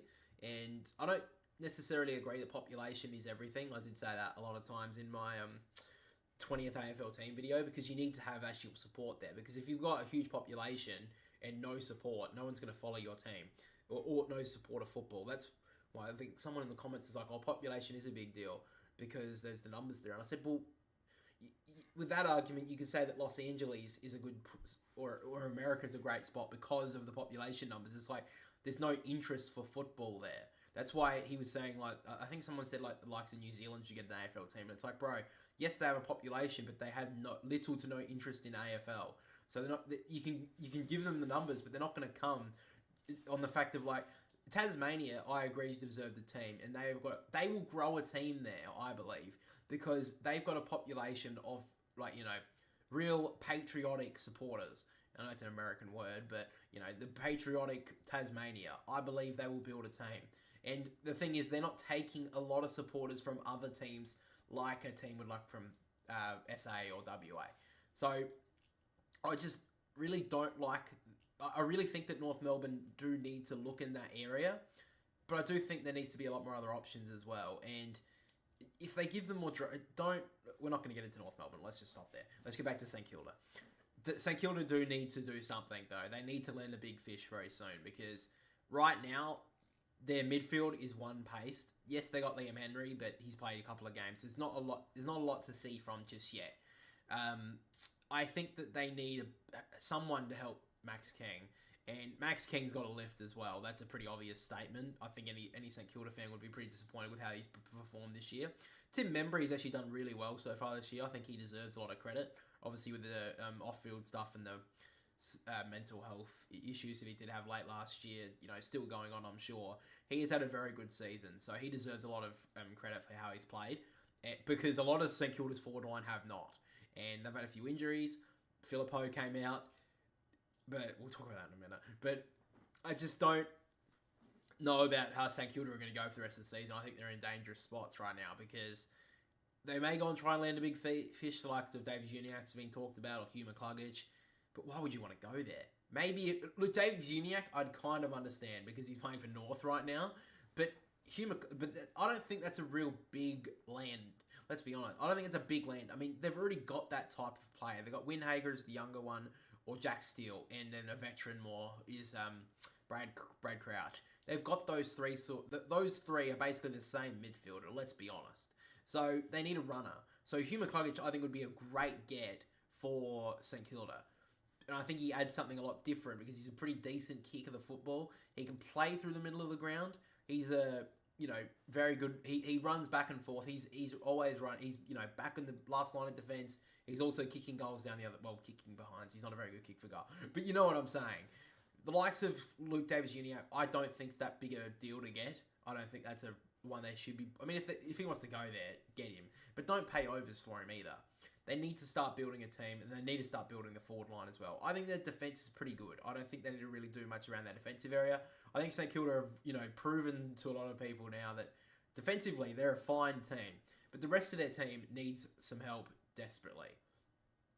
And we don't need to bloody think, oh, well, they should just merge. It would just be so much easier, or they should just be kicked out. Yeah, all right, bro. Let's how about we have an actual decent conversation instead of just going to the last resort, because St Kilda aren't in that state because they've still, made finals pretty regularly. North Melbourne, when's the last time I think they made finals? I think was it 2018 or something? And they did that max exodus of like Brent Harvey, all those older players. When I thought it was like I thought Brent Harvey was a little bit harsh. I thought he probably could have gone on another year, which is insane to say because he played over 400 odd games. But I think he was playing pretty decent towards the end of his career. But I do understand that they did have to clear out from the top and promote some more youth. But what they did was they kicked out all the older players and a lot of younger players or mid-range players that could have played well. I think there's an article, I didn't read it because it was on the Herald Sun. I'm not paying $1. Fuck you, bro. I'm not paying $1 to read your fucking shit article and listen to all your fucking ads. If you're going to make me pay for fucking the Herald Sun, you don't get to have ads also, you dog. Anyway, that's very similar to YouTube membership, which you can join now, by the way, on the Boundary Riders. You don't get ads on our videos, you dogs. Anyway, that's not the fucking point. Fucking hell, I can rant. My brother needs to be here so he can keep, not that he keeps me that far in check anyway, but at least he can keep me from fucking rambling. I do think that St Kilda need to go hard on the trade period. I think they've got some younger kids now that they can use. I think it's trade out their picks. If they do, let's say they finish exactly where they are now, It's pick 5, is that right? Yeah, pick 5. I don't know about the trade, trading of picks and shit. Let's say they have around pick 5, pick 6. Trade that out, look for some, either, divide that pick into like 12 and 13 or something like that, and then go for a big player at some club that, maybe not even getting a lot of games. I think a good look for someone would be someone at either the Gold Coast or like a defender at the Gold Coast. If they're going to go that route, a midfielder at the Gold Coast. I'm not going to say like, oh, Matt Rouse should go there, because that's just fuck off. He's not leaving yet. Maybe he'll leave in his year when he goes to free agency. I don't know. But, someone like that sort of area, like Gold Coast, Fremantle, West Coast, Sydney, someone like that. I'm not trying to name a name. Like, I think a good one would be for St Kilda, maybe Angus Sheldrick. I know he seems a bit similar to the other midfielders, but I do think he adds something. He's a very decent left footer for Sydney. That could be someone they could look at, an Angus Sheldrick. I think that's a decent idea. It's just because I know Sydney. So that's just an idea. Like, a younger guy who's pretty decent. I mean, he would probably be in the best team in majority of the AFL right now. So that could be an idea. That someone's around, he's like low 20s. That's someone that they could use. I think Liam Henry is a great get for St Kilda. But there's a couple of players that they just, like Riley Bonner's been decent, but they've picked up a couple of decent players from delisted free agency. But I do think they need to land, if they're going to land the big fish, they have to land a couple of others as well. That's probably a better way of saying it. So go for the big fish and then land a couple of like recycled players, similar to how Sydney did it back in 2011, 2012 before they won the premiership. All right, that's all over and done with. So let's move to our fan favourite segment. I say it every single week. Someone's going to say it in the comments that they love it because I'm waiting for it. The flog of the week. We are back. So my brother's not here to join me this week, but we were in all agreement that this person is 100% the flog of the week. Now, this was done on Tuesday of last week, but this was that big a fucking dumbass journalistic trade rumor story that it stuck in my brain and his brain for the whole week. Now, the journalist who made up this god-awful trade rumor is none other than Mitch Cleary. Now, he's the chief AFL reporter on Channel 7 now, so good on you. I don't know how these fucking worms get these weird jobs. Like, Tom Morris is now the fucking lead reporter on Channel 9, and Sam McClure was that, so Channel 9 has just got some fucking high standards. But Mitch Cleary is the number on Channel 7 now, and he came up with the genius story of saying that Paddy Dangerfield is going to... Adelaide are making a play for Paddy Dangerfield to return. Are you kidding? What do you mean that Paddy Dangerfield... Adelaide are looking at him? Okay.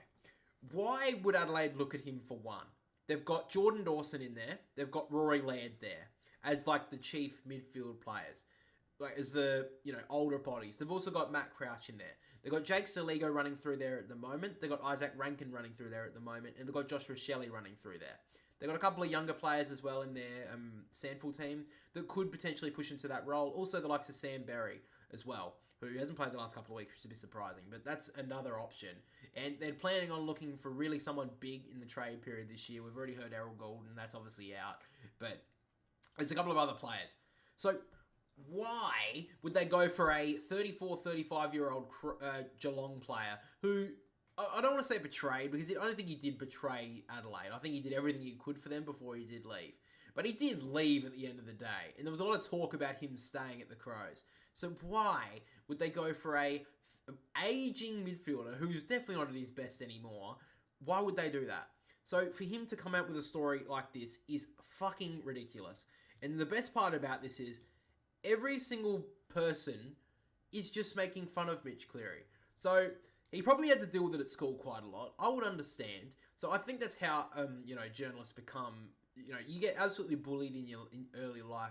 For probably like a really... No, actually, you know what? I don't think they get bullied enough.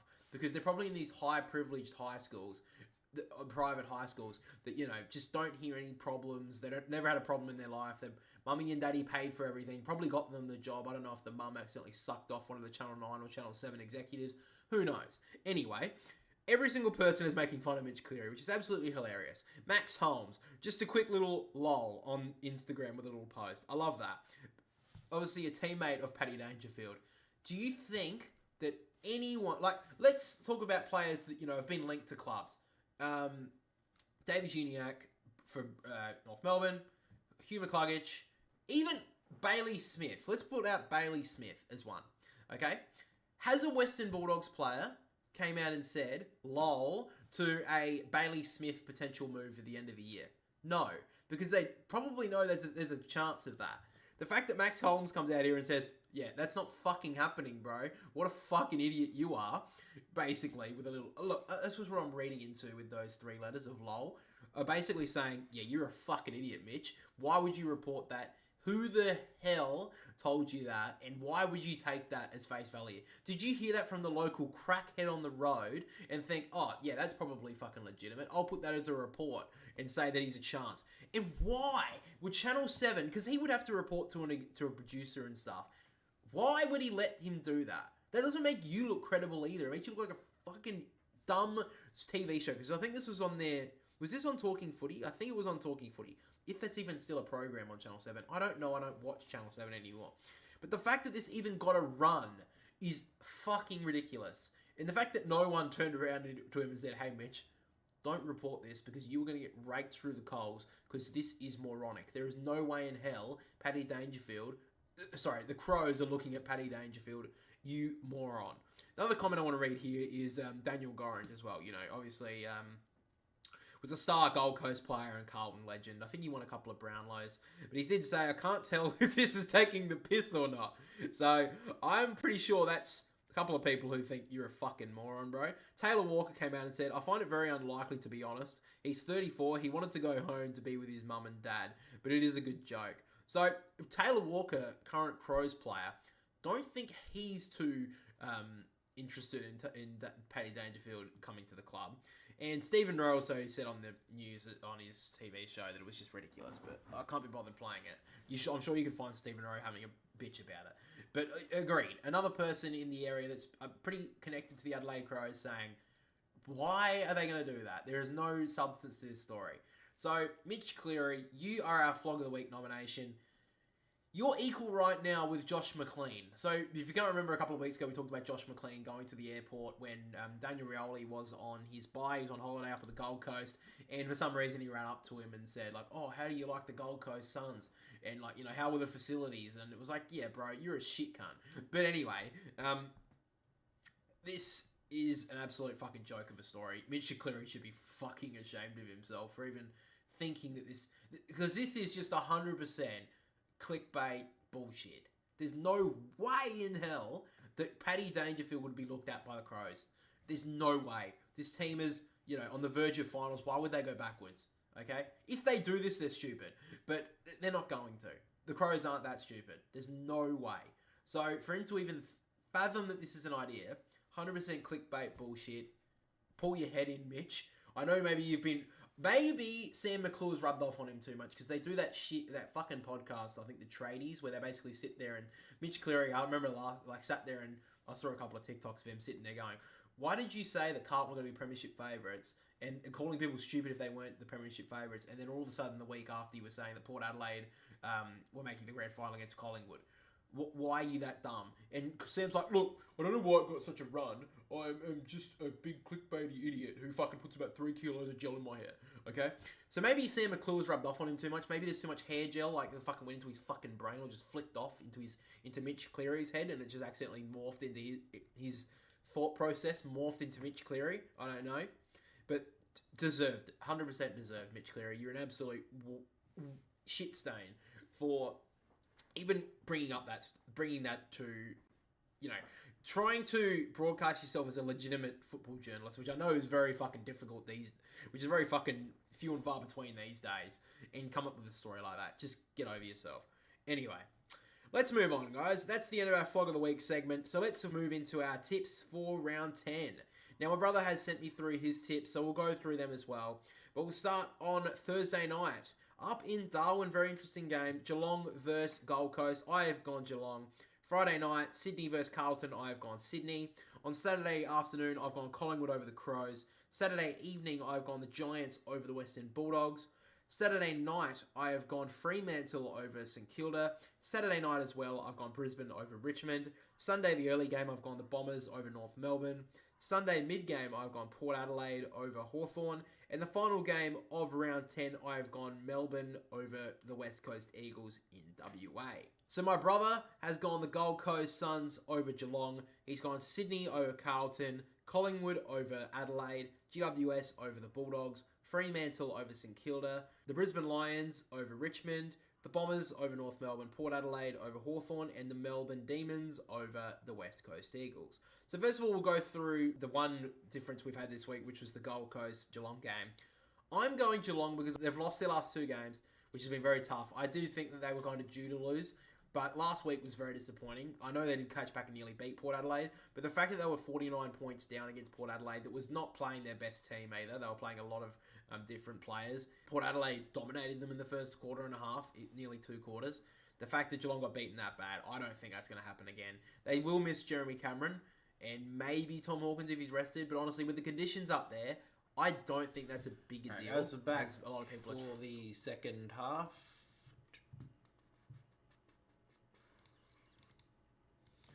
Okay. So players just getting back onto the ground at the moment.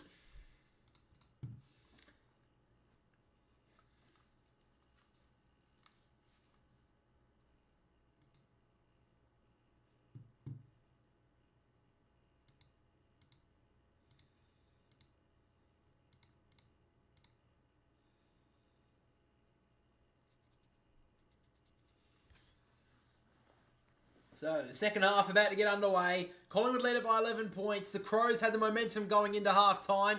Can they continue that form? Laird gets the first almost clearance. Fisted forward there by O'Brien. Ricocheted off a Collingwood player. Now back to Ranken, and now the Crows finally get the ball forward. Walker has some space. He didn't really get towards half forward like he wanted. Jones got worried out of it by Josh Dacos. Did well. Streaming off the wing, right in front of the MCC members. Wasn't the greatest effort there for McGuinness, but coming through hard is Bobby Hill. Breaks past a couple. Handball inside to Pendlebury. The kick towards half forward was nice. Just to Crisp. He wants to switch it. Bouncing ball inside 50 wasn't the greatest, and now the Crows can counter. Michael Annie off to Keys. Long ball. Darcy Moore sitting in the front spot. Should have marked it. Good play there from Rochelle. Fogarty coming through hard. Scholl inside the forward 50. Walker down on his knees. Takes a good grab. He plays on Taylor Walker. The showman delivers. No, he doesn't. Should have kicked that, Walker. Would have been the perfect start to the second half.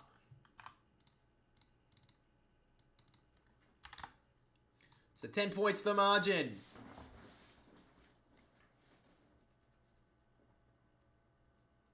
So now Maynard in the back pocket. Low ball towards Cameron. Good mark.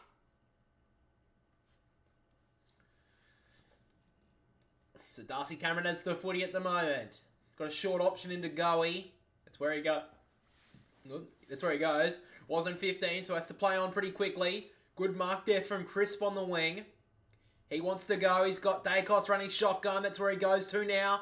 Now to his brother. They're always linking up. Goes inside the forward 50, but Adelaide have all the numbers there. One of them being Michael Keane.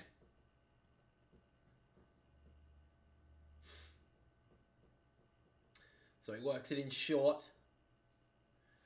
Now Brodie Smith. So Brodie Smith looking more corridor, but he's just going to have to go on the perimeter of the boundary line at the moment. So Chase Jones now.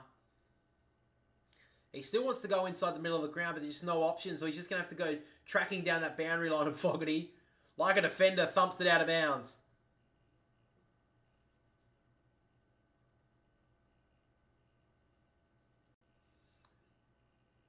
So it has been actually a pretty big substitution made at half-time. Will Oscar-Elliott has been subbed out with a hamstring injury, and it has been Harry Harrison who has been subbed into the game. Harvey Harrison, sorry. Taken out of the ruck there from O'Brien. Took a few dance steps and then decided to give off the handball. Ben Keys does have a right foot. Maybe he should use his left from now on. Turns it over to Quaynor.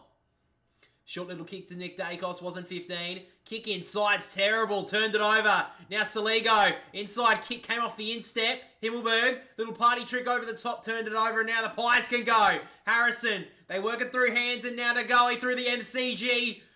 Inside kick, it's a good kick. Bobby Hill, he's got a couple of options over the top. One of them being McGuinness. He's still got an option in the goal square, who's still presenting in Lockie Shorts, but now McGuinness will just settle it down in a chance here for his second goal of the afternoon.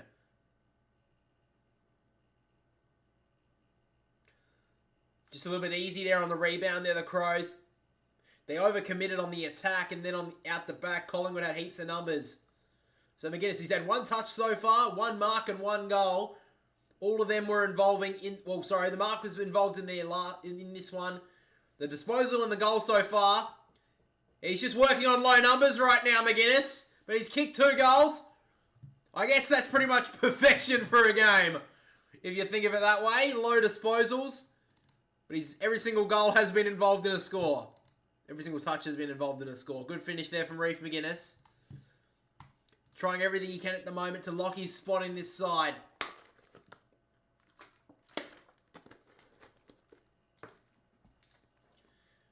Bobby Hill out the back, all on his own. Hamill was nowhere near sighted on him. Bobby Hill only has 1 goal, but he just feels like the player to break this game apart in the second half. And a good finish there from McGuinness. 2 disposals, 2 goals.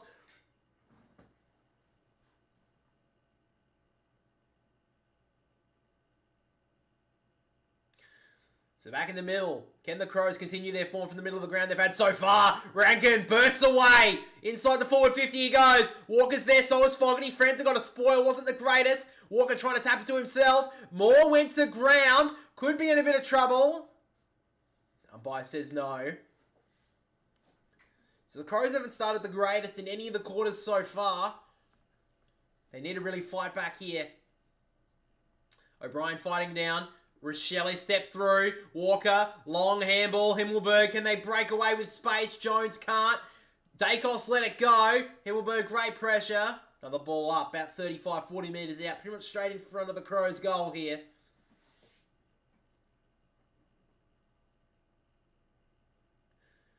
O'Brien breaking through there was Rankin. Tried to get a little soccer out of there.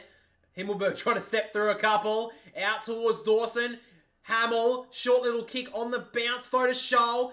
Outside give. Walker on the left. High ball. Top of the goal square. Fogarty couldn't mark. Bouncing ball towards the back pocket for Collingwood. And they'll see it out of bounds. So Rankin really starting to work into this third term. Had 15 disposals in the first half. Not a lot of impact though. Only 1 score involvement. He's usually a lot more impactful with his disposals. So can he get away in this second half? Really give his team a real shake at this. Tap down there from Cameron in front. Try to slap it out of there for Collingwood. And now Noble doing okay here. They've got the little bit of outside run here, the Pies. Dacos back to Crisp. They've got a few numbers out the back here. One of them being McGuinness. Had to come back at it though. Didn't have enough on the kick. Fighting hard though. McGuinness did well. The little shake there from Dacos towards centre half forward. Wasn't a good kick though to Harrison. And Michael Annie just takes the tackle. And since coming on, Harvey Harrison already got a score involvement with that last goal. Good tackle pressure there.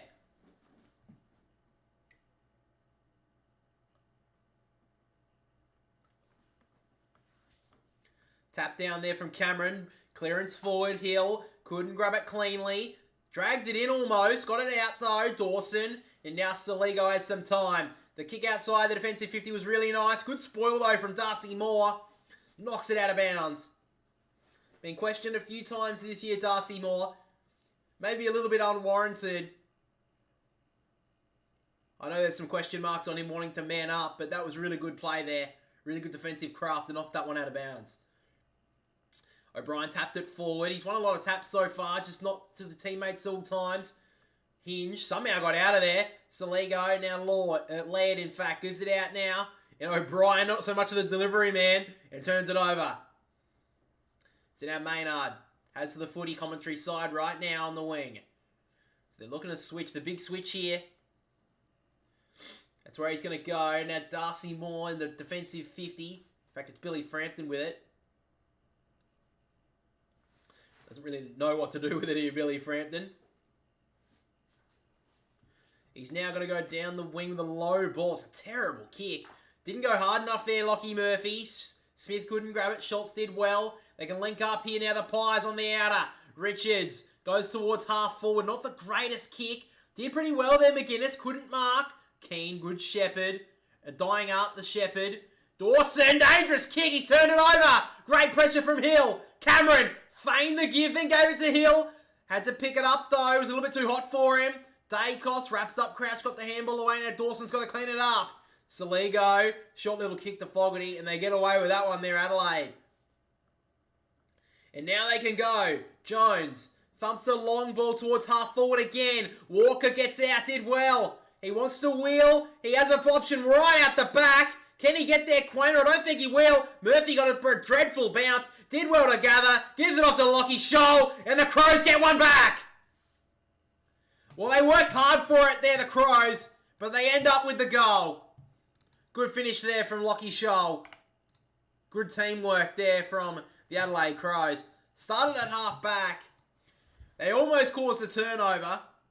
But then this kick from Chase Jones. A long 50, 60 metre ball. Billy Frampton overcommitted. Walker was out the back. And then this left foot ball just had enough on it to get over Quain, or that last line of defence. And then Murphy able to control the terrible bounce. Had a couple of bad bounces in this game so far, the Crows. But that was a lot better. A good finish in the end. So back to 10 points.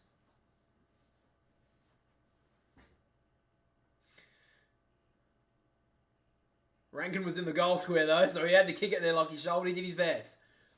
So back in the centre circle we go. Brian tapped it back. Sullivan in the middle now.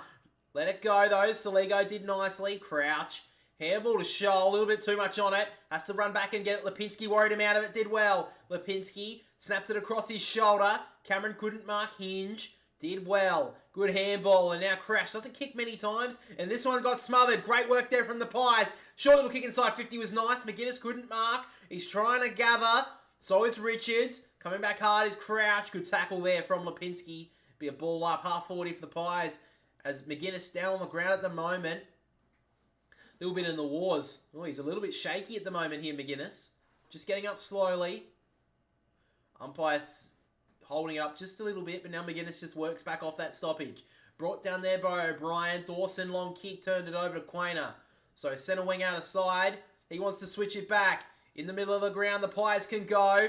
Little kick was okay. Now Noble. Still being seen by the doctor here, McGuinness. He's not in a good way right now. So now a long kick inside the forward 50 from Noble. Leading up is Cox. Couldn't mark. Now Saligo. Little spin move was nice. Now Curvis.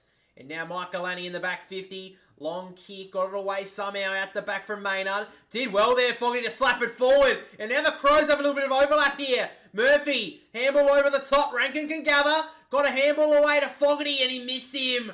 Runs out of bounds and the Crows waste a crucial chance.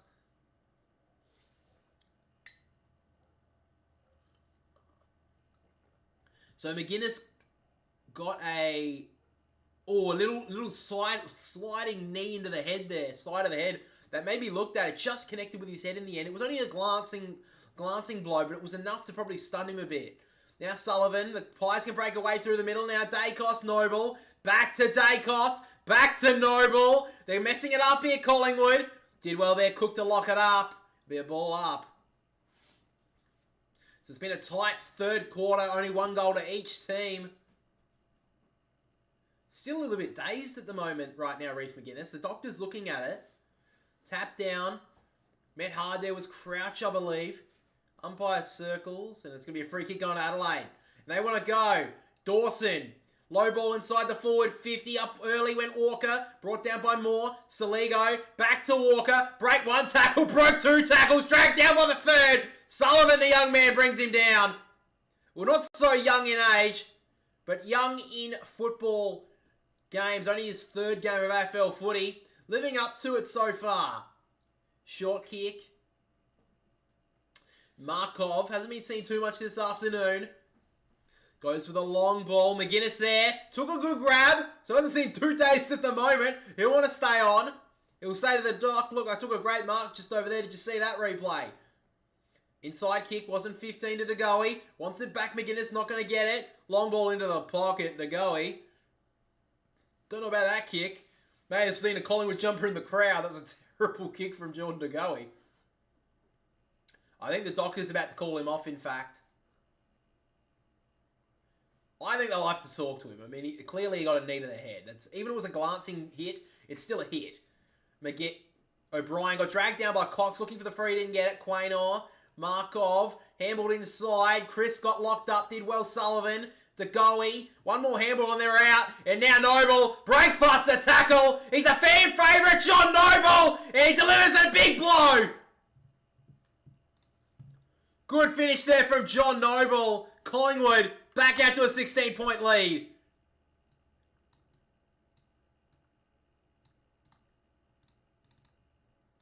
Was out of the team last year at the crucial stage at the end of the season. They went on to win the premiership without him. But this year, he's a crucial part of this lineup off that half-back line. And a great finish there from John Noble.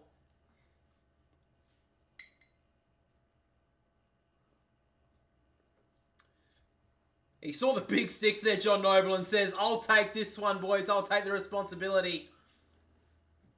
And just when the Crows felt like they were going to break away, maybe break in with a chance, had a couple of opportunities in the last few minutes, John Noble delivers a big kick. They're still celebrating at the moment. Still getting high fives around. But back in the middle at the moment, and the Crows need to respond again. Cox with the tap. Dacos, let it go. Crouch, handball out. Laird somehow got the handball away to Dawson, who shakes, got rid of the handball only just, but turned it over. Now Noble, inside handball. They can link up here. Dacos, Slapinski, they're messing around with it a little. DeGoey, now side bottom, tapped over the top. Did well to cut that off there, the Crows. Now Hamill, he's got not many options forward, so he has to tread water a little. Got the 1-2 back Hamill, and is still looking backwards. Goes inside kick. That was really well worked there by Will Hamill.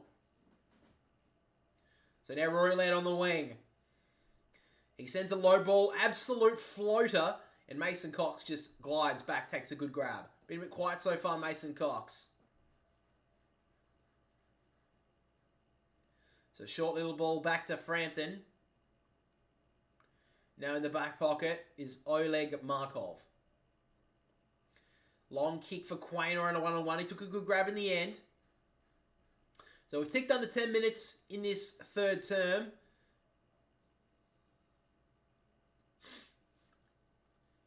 So Reef McGuinness has gone down to the rooms to get a HIA check. Long kick onto the wing. It's a dangerous kick.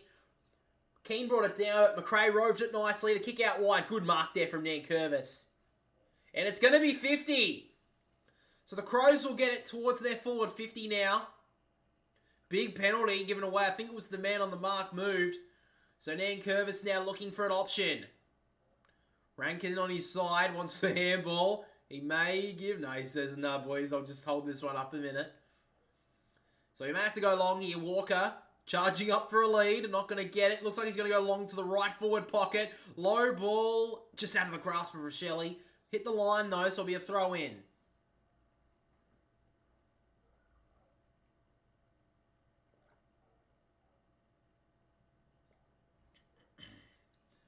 So 8.5 minutes to play in this third quarter. 16 points to margin. There's 2 goals to Collingwood, 1 goal to the Crows in this third term. Slapped out, coming through hard is Walker. Dacos went to ground, let it go. Walker dragged it back under him. It'll be a ball up. So forward pocket here for the Crows. Definitely not out of it, but they definitely need to break closer than 10 points. That's the closest they've been for the majority of this second and third quarter. Kick high ball there from Crisp. Going back there was Nankervis. He's going to give away a free. And Richards will get it. So Richards, short little ball out wide. It's a good option. They want to work it back inside of the Pies. It's a dangerous kick for Crisp.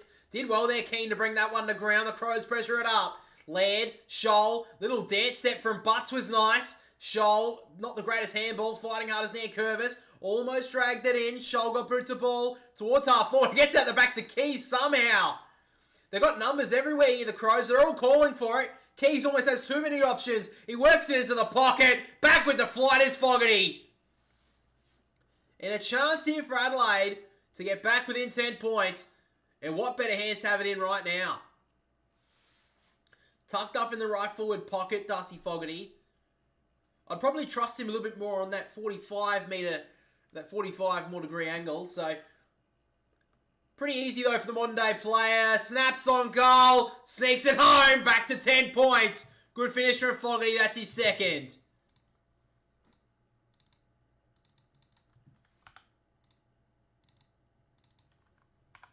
They obviously had a big draw last week against the Lions. It looks like they may be in for another close one here. The Adelaide Crows. Just looking early stages of the second half. Disposal getters right now. Nick Dacos has 30 touches. And Matt Crouch on the other end has 26. 21 of them being handballs. And then Noble and Josh Dacos both with 22. Saligo with the 21. Since quarter time though, Pendlebury's only had the 9 touches. So very interesting. I think he still had a very good game. But since that first quarter, he kind of has tapered off a little.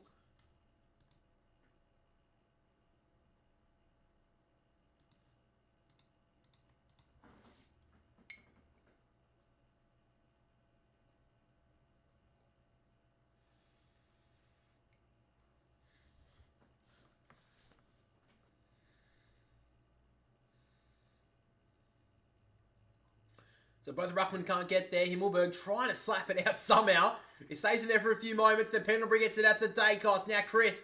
Long ball inside the forward 50. Just had too much on it there for Lockie Schultz. Michael Annie dropped a pretty simple one. Hill pressures up on Hamill. Did well. It'll be locked up inside the Pies forward 50. Just ticked under 7 minutes to go in this third quarter. 2 goals each side.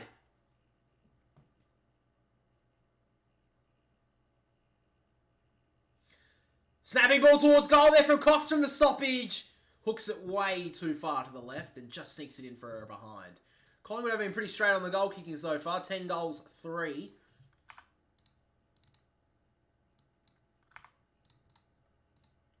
So now the Crows want to go on the outer side. Ned Curvis had a few touches in this third term. Thumps a long ball. One-on-one here is Murphy against Sidebottom. Sidebottom got a fist onto it and runs out of bounds. About 80 out from the Crows' goal, I would say. Sidebottom getting a couple more high fives through his efforts in defence so far.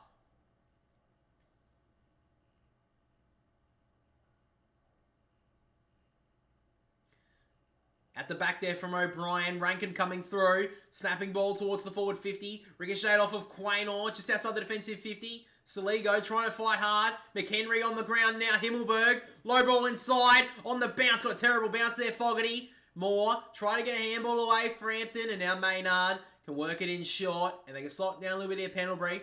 But they can also go. They've got some numbers here. Sullivan has huge amount of space on the MCG wing. He's got an option over the chop. That's where he goes now.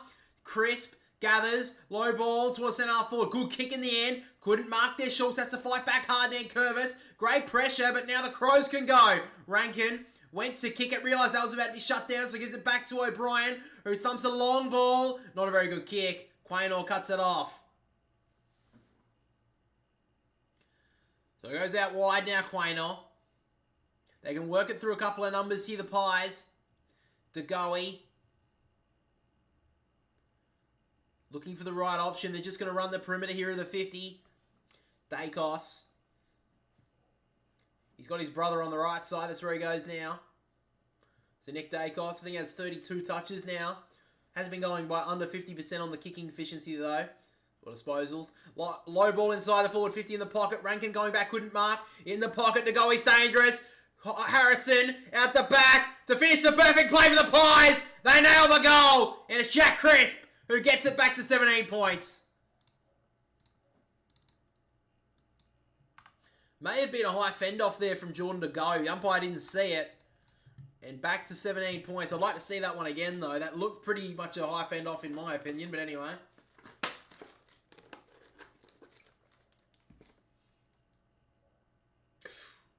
Ooh, I don't know. I think it probably is, but the umpire wasn't going to pay it.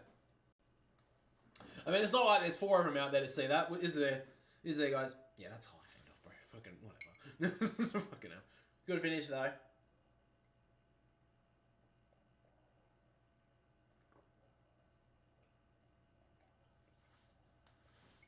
The scoring midfielders coming back into vogue, you would say. Jack Crisp kicks the goal. They've got a couple from their midfielders today so far, Collingwood. Pendlebury obviously got two early. I think it's a 666 infringement here. Going against, I think it's Collingwood? I don't know who that was against anyway. There's been one called, so that's just something to keep in mind. Dacos got it out well, and now Josh Dacos can stream through the middle of the ground. Low ball inside the forward 50. On the lead is Jordan DeGoey. Just starting to flex a little bit of muscle now, the Pies. And a chance here to get it out to 23 points, which is probably the biggest lead of the second half so far.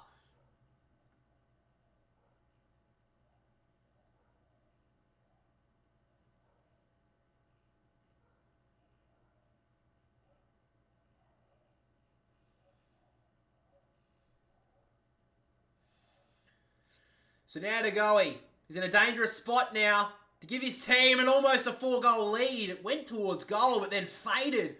Sharp right. So McGuinness has been out of the game as well for the Pies. That's a big one.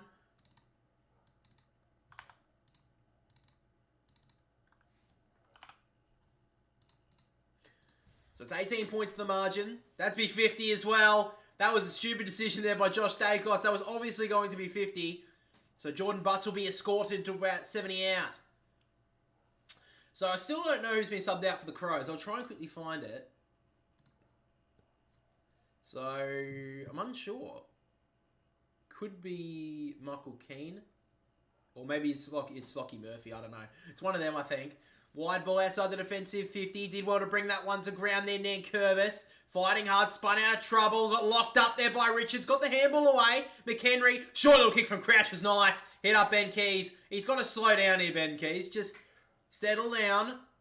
That's what he does now.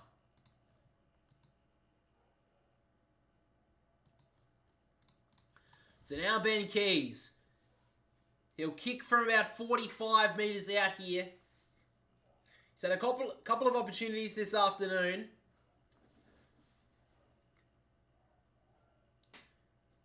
He's had 12 touches so far. 1 point though to trouble the scorers. He comes in now. A little bit of a weird run up there, Ben Keys. It looked shaky off the boot. And he leaves it out to the left. It didn't really look like he had much of a plan with that run up there, Ben Keys. He's almost lucky to score in the end.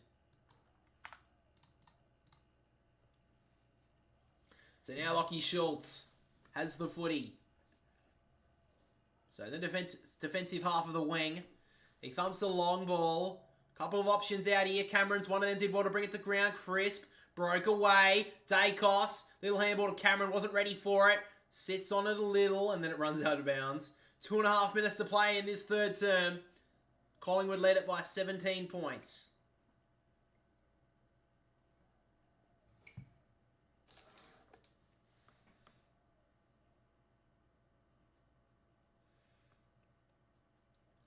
So on the wing at the moment. O'Brien, a little tap out the back. Pendlebury tracks it down. Handball inside was brilliant to Dacos. Back to Pendlebury. The young and old combine. Long ball inside the forward 50. Michaelani should have marked it. Play on. Schultz got a kick away. Hamill, that was 15. Wasn't paid though. Jones has his time. Short little ball to Crouch. Good strong hands. Paid the mark. Matt Crouch has a little wry smile on his face, but that looked like play on to me. So the Crows, I think they'd be pretty happy with a 17-point deficit at the moment. They haven't, I think Collingwood have had the better of this third quarter. Good kick there, finds Jones. So they can work it up slowly, not a very good kick there from Jones. Missed McHenry on the wing, and now Cameron, spiralling ball, out on the full. So it's Lockie Shoulder's been subbed out.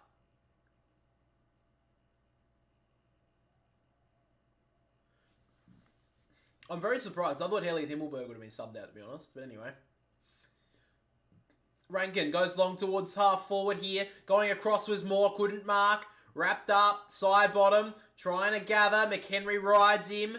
And eventually takes him over the line. A minute and a half to go in this third quarter. Maybe the Crows could get a late one. If Collingwood get one, it's going to be very hard to see them getting back into it. Matthew Nicks. A little bit jittery in the box at the moment.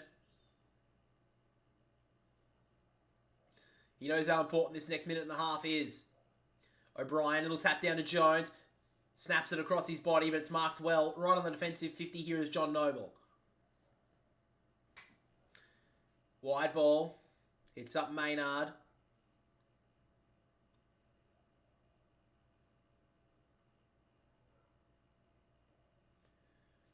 He goes down the wing. Up went Harrison, couldn't mark. Fighting hard, did really want to get the handball out. Sullivan. And now they've got numbers out the back here. Crisp. Little short kick over the top. The goalie wants to give and go. Now Schultz. Low ball inside the 50. And Bobby Hill takes the mark. And this would truly hurt the Crows if he can nail the goal. It keeps on going. Short ball over the top. Missed the goalie. It's still inbounds. Little soccer across the face. And there's no numbers there for Collingwood. They waste a crucial chance here, the Pies. And the Crows can go on the outer side here. Frampton did well to get a fist to it. He's got Walker tracking him. Frampton shaked him off relatively easily and thumps the long ball inside, but the Crows have the numbers, one of them being Hinge. 22 seconds on the clock. Will the Crows try and risk it, or will they take a 17-point deficit? I think they'll take that going into three-quarter time. Short little ball back to Nankervis. Right now, the Crows, they have not led all afternoon, but they're going to have to make it all. They're going to have to make their charge in the last quarter.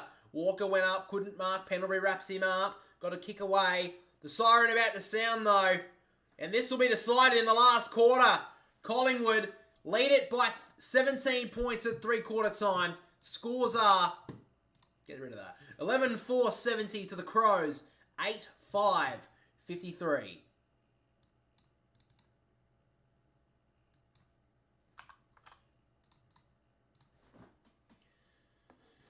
Beep, beep, beep.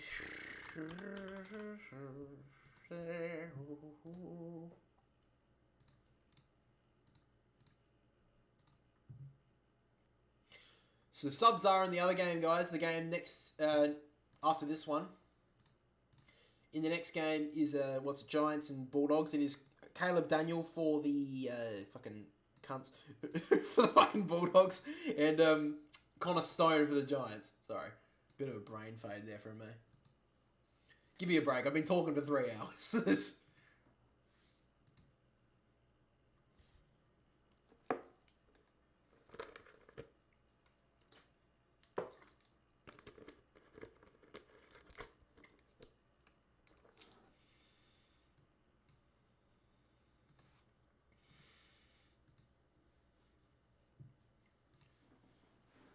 Oh, CROWS.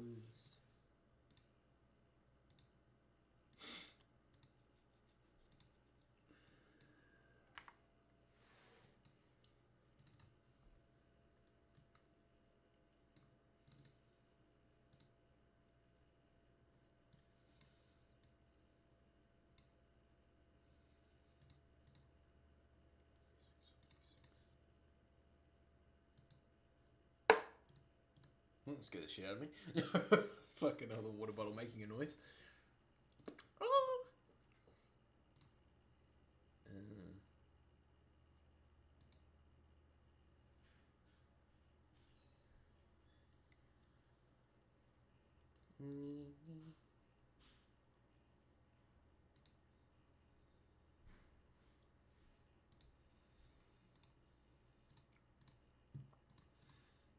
Tuned in listening, lad. Good form. Cheers. Hookstagram. Hookstagram. Love the name. Yeah, I'm sorry that I can't play the game, guys, but yeah, I mean, I'm not going to get my channel taken down. I feel like for a round 10 clash between Collingwood and Adelaide, I don't feel like that's worth it.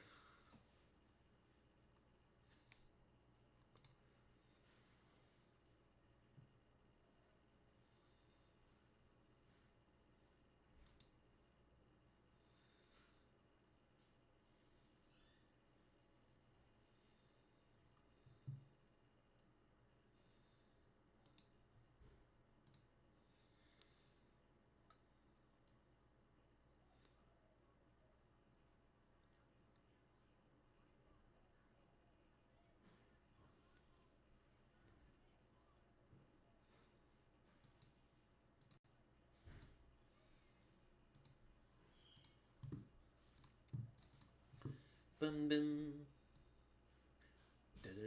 They should just play the Fox Footy song, the song that they make. They should just play that during the break.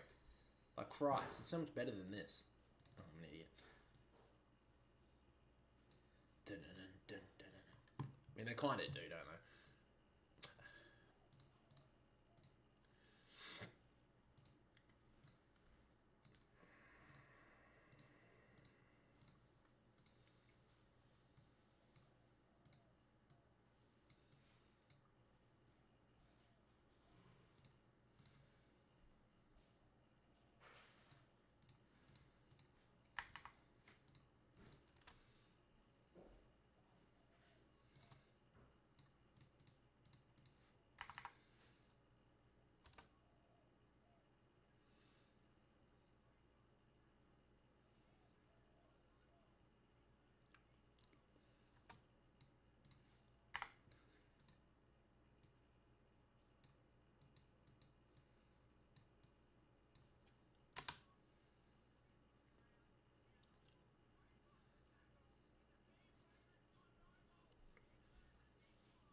Why is the chat not fucking updating?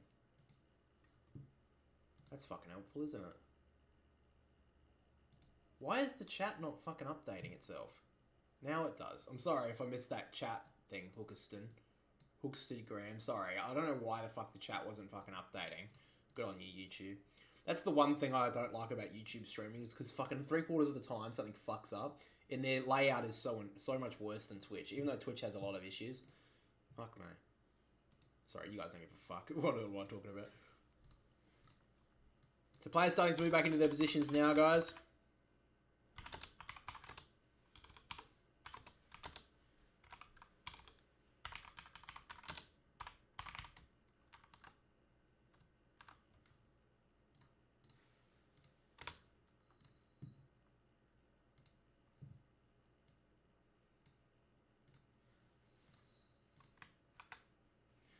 So here we go. Can the Pies hold on here in the last quarter? Will the Crows somehow get back over the top of this? They have not led all night, all afternoon. Can they steal this one? From the tap down, O'Brien couldn't get it down to a teammate. And Pendlebury being good all afternoon. Long kick inside the forward 50. At the back here, Hill tries to worry Michaelani out of it. Sockering ball off the ground there from Bobby Hill.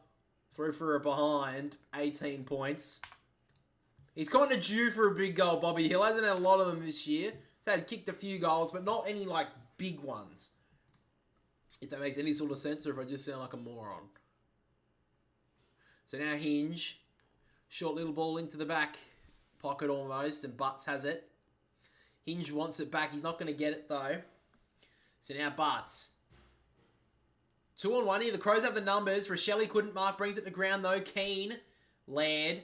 And now Ranken. Can he have a big last quarter? Spannerful 360 gave it back to Laird. Hinge has to get back on that left foot. They just work it out wide here. He's got an option in Jones. That's where he goes now. Takes the mark. So now Chase Jones. Thumps the long ball. Crows have the numbers here. Gets it down there. Cameron Maynard has some time. Long handball to Frampton. He's about to get wrapped up. Did well there, the Crows. Jones gets it back inside the forward 50, but Collingwood have the numbers, one of them being Darcy Moore. And Taylor Walker's given away 50 here. Needed to do better than that. Just didn't have to put that little push on Darcy Moore to bring him to ground. There wasn't much in it, but just enough that the umpire said that's 50. So Darcy Moore has it. So this is where the Pies have really killed Adelaide in this game, is early in the quarters. Collingwood have got a lot of their scores early in the quarters, and have just blown that lead just a little bit far out that the Crows can't get fully back into it.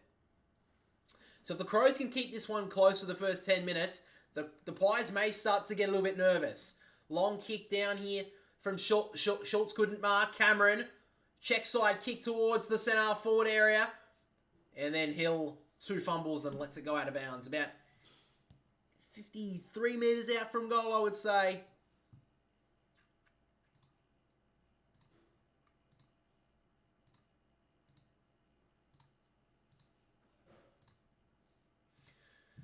So the umpire's going to throw it in. Can the Pies get the first goal in the last quarter? Tap down from O'Brien. Did well there, Ranken. Broke away. Handball over the top, looking for the 1-2. He's not going to get it. That's okay. Long ball, 3-on-2 here. They're at the back here, the Crows. Dawson didn't get a great bounce, but he kicks it over the top for Rochelle. Side bottom trying to track him, but Rochelle kicks a big goal. Back to 12 points. Crows aren't going away. Great work there from Dawson. Just broke forward there. He is a dangerous forward. He's quite a big body for a midfielder.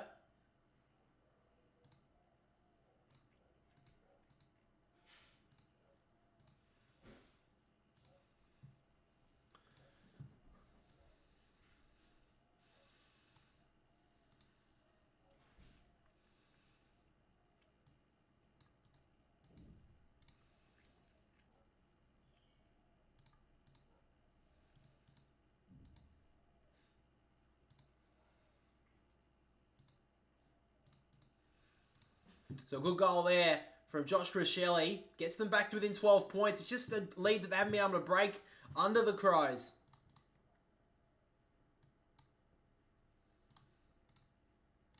So now we're back in the middle. Can the Crows get one forward? They have a chance here. Saligo, step through one. Kicks it to a centre forward. Not a very good kick. Dacos cuts it off. They just can't break under that 2-goal margin, the Crows. If they can get back to within a goal, it's going to set up for a real big finish. Dacos goes out wide. Cox brought it to ground well. Crisp. Trying to gather. Let it go. It rolls out now to Schultz. Little kick over the top was okay. Pendlebury couldn't mark. Hill tried to tap it over the top. Michael only read that. Hamill works it back in short. And in the defensive 50 now, the Crows have it through Hinge. So they want to switch it. Keane. They're going to go for the big switch here. The Crows on the outer side. Cook, that wasn't 15, or at least it didn't mark it. Cook trying to shake Richards. Did well there, Richards, just to lock him in. Then Brodie Smith trying to claim the mark. Didn't get it. Good play there from the Pies to lock it in their forward 50. Or forward area.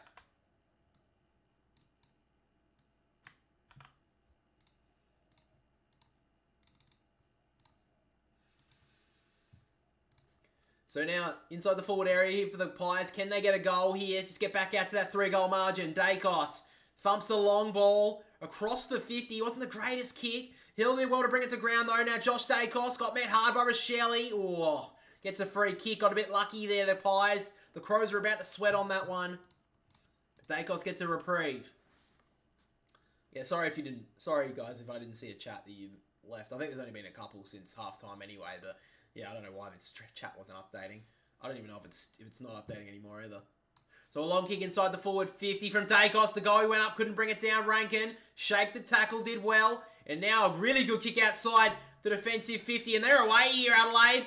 Rochelle, long ball for Walker, 2-on-1. Did well there, Darcy Moore to get back. Handball out the back and did really well there. The Pies to link up through Frampton. Dacos takes it. So now Dacos has it. I'll try and bring up the chat somewhere else, just so in case I am missing them. Don't think there has been, so that's okay. Alright, so now Noble has the footy. He goes long. Up went Cox and Cameron out the back took a good grab.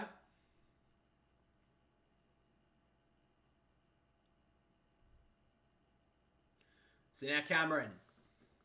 The goalie's calling for the high ball long. That's where Cameron's going to go. Cox can come across. Almost dragged it down. But wrapped up there by Crisp. And it's going to be a ball up.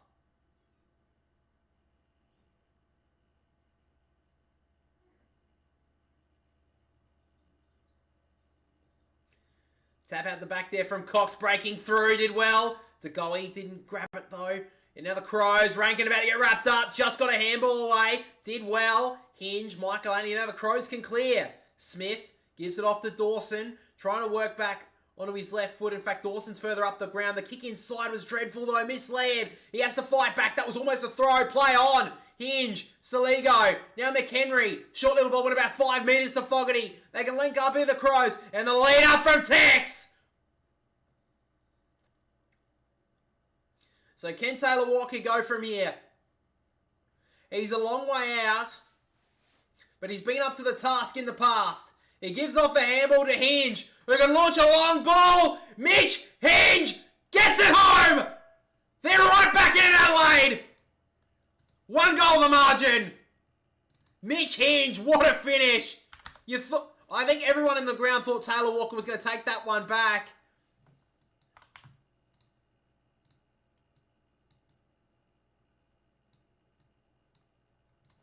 Great finish.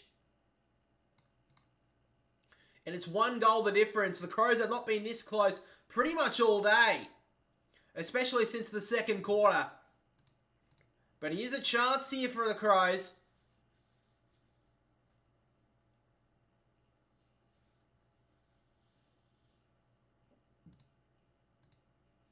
Love the kick too, Mitch Hinge. It's been really important to them the past few years. Had the 19 touches today, and that's his first goal, coming off that half-back line. Tap down there from Cameron, couldn't get there now. Dawson, they can link up again here, the Crows. Crouch back to Hinge, got pushed in the back as he kicked it, and that's going to be a free kick at where he kicked the ball, so the Crows getting a little bit of extras here. Dacos holding his ankle, not too impressed, and Jordan De Goey at the moment getting seen by the doctor. Seems to be okay, though.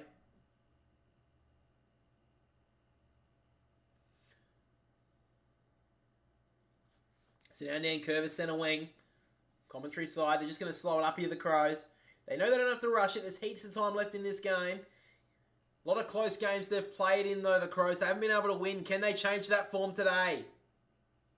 And they've lost their last 10 at the MCG. That's another record they can beat today if they're able to get over the Pies late. Hamill a long kick. He gets out the back for Walker. He couldn't mark on his knees.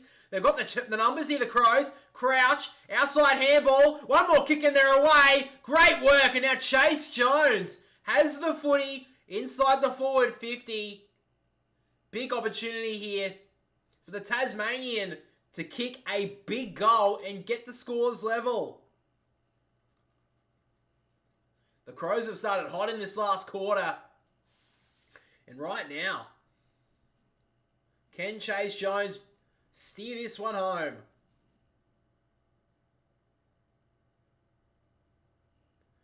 Doesn't kick a lot of goals, Chase Jones. Can he take his opportunity? He kicks a long ball, but he hooks it left. So 5 points the margin.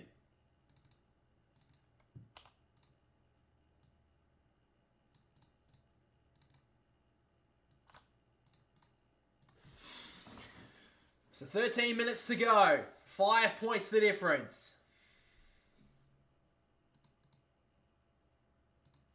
So now side bottom. Down the commentary side, Dawson's going to come across. Great mark. He's lifting Jordan Dawson for his team. Leading from the front. Long ball again. Down goes Walker. It gets out the back. They have the numbers here, Pendlebury. And they escort it over here, Collingwood. Rush behind. They're under pressure, though.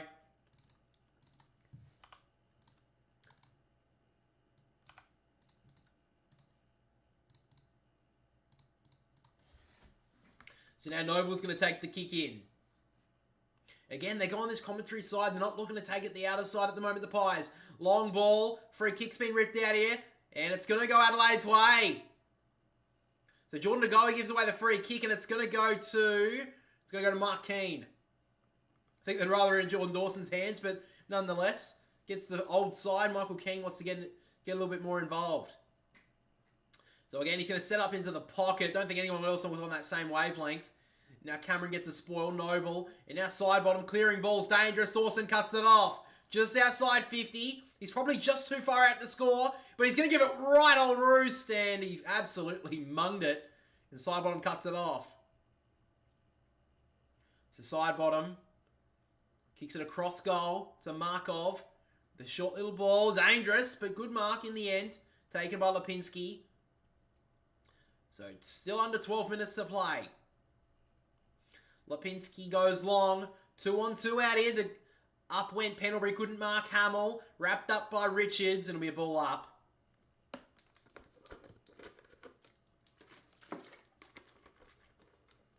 Pressure has dropped right off from Collingwood. 131 to pressure rating. Crows isn't even that high. It's only 175. But right now, that feels where the game's going to be won.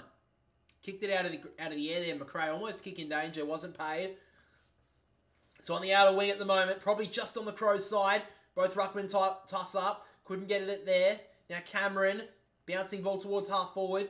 Couldn't grab it. There was DeGoey. And now the Crows can link up through numbers. Long ball from Saligo. Good kick, and Fogarty took a good mark. Up against the smaller man in still side bottom. And now Fogarty pumps it long. Chase Jones comes across. Almost marked it in the end. Maynard sockers it out of the dangerous area for the moment. Crouch did well. Fogarty gathered it nicely. And now Cook. Snapping ball into the pocket. Pies have the numbers. Frampton takes the mark. So this game setting up for a big finish. Billy Frampton has it in the back pocket at the moment. Gets to the former side as well, Billy Frampton. Played for Port Adelaide. Then he went to the Crows, and now he's at the Pies. And, of course, won a premiership last year of, I think, 2 disposals.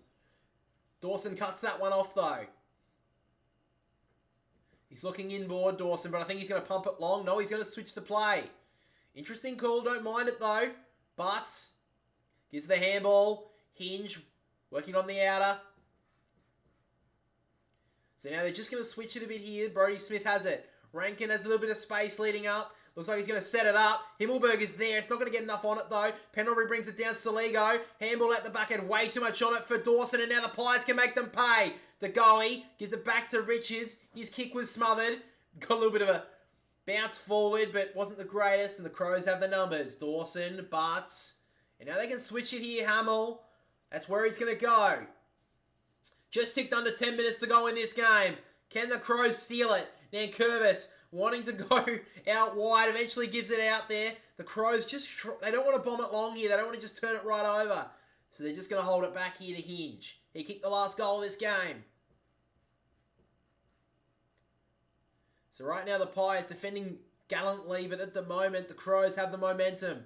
They go right back into the defensive 50 and switch it again, the Crows. Hamill. Long ball. I think they're out here. Keane wants to go. Dawson's out there. That's where he goes now. And now Dawson goes in short. This is good build up here from the Crows. Keys, he wants to go. He's looking long. He's looking. High ball now inside the forward 50. Across is O'Brien. It gets out the back. It's rolling, rolling, and rolling. And McHenry kept that in there. Little shrug. 1-2 did well, McHenry. Oh, he almost did brilliantly. He almost gave away a free kick as well, McHenry. Fighting hard. That went out there. Good call from the umpire, actually. The Crows are coming hard. Can the Pies stop the momentum? 9 minutes left. Crows inside their forward 50 in deep at the moment. Pies have chucked a lot of numbers back, though. So O'Brien, neither ruckman could get there. Did well there, O'Brien. McHenry got a handball at the back for Smith. And now Nankervis. He's got a few options. Low ball into the pocket. Just out of his grasp, I think there, Ben Keys. Out of bounds on the full. Just had a little bit too much on it there, Nankervis.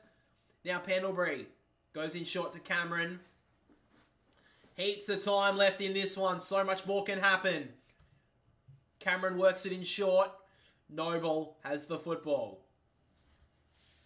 Crows have had 11 inside 50s in this last quarter. The Pies have only had 4.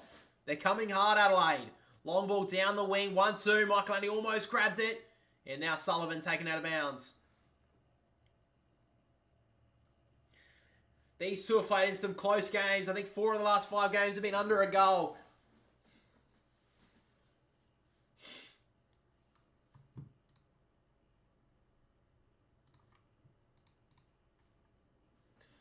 So throws it in. Cox won it down. He's going to try and pump it forward. He couldn't. Harrison stepped through a couple. Dacos, the ball is forward here. Good mark. 1-2. Almost grabbed it then. Nankervis got worried out of it. Now the Pies. Big opportunity. Schultz just pumps it forward. Big chance here for the young Joe Richards. He can't gather. Keane did really well there, Keane. And now Hinge can go on the counter. Wide ball. Walker led up nicely. Gave him an option. And the handball over the top. They have a little bit of numbers here, Adelaide. They're working on the outer wing here of the MCG. They kind of love it here at the moment. He thumps the long ball. The Crows have the numbers with Fogarty. Oh, did well there. Cox leaped above everyone and thumped it out of bounds.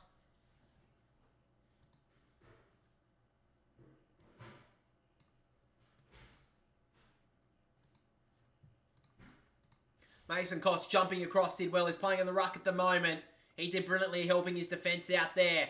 O'Brien took it out of the ruck. Almost threw it away. Crouch inside. Dangerous option. Fogarty couldn't pick it up. Himmelberg. He fumbled twice. And now more. Pendlebury. Wide handball. Markov. Worried out of it. Did well there, Fogarty. He went to ground. Fighting hard now is McHenry. Wrapped up by 3 Pies. It'll be a ball up. Stressful times for both teams at the moment. 7.5 to play.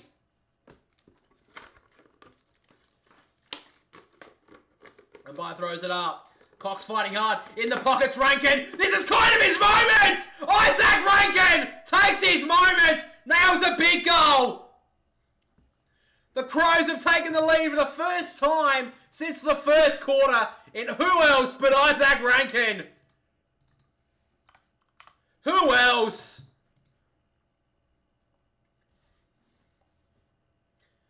He broke through Josh Dacos too easily, and Isaac Ranken rolls through a ripper.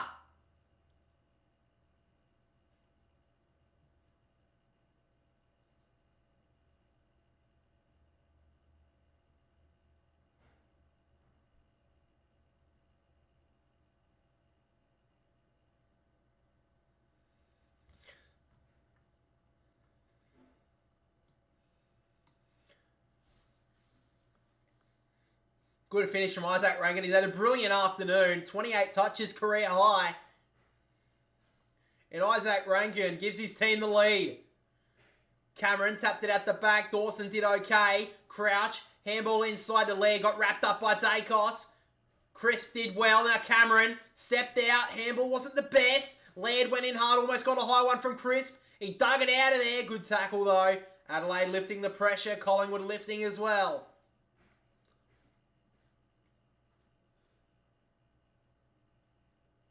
O'Brien couldn't get it out of there. Soccer off the ground. Wasn't 15. Thumped forward. Markov out the back to Noble. Inside out a kick is not the greatest. Did well there, Hinge. Spun out of trouble as well. The handball was too hot for Smith. He has to fight back and get it. McRae wraps him up with Hill. And it's on the outer wing. Just outside the centre square. 6.5 minutes to play. 2 points the margin. The Crows lead. Cameron wins it down. McHenry got worried out of it there by Chris, but he did well, just a fight. Now Dawson, dragged down by Pendlebury. Brilliant tackle from the veteran. And now the Pies are out. Hill, short little ball. 55 out as to go. He's too far out to score, I would say. He's got a lead up just about 20 metres in front of him was Nick Dacos. But Jordan DeGoey says he has it in him.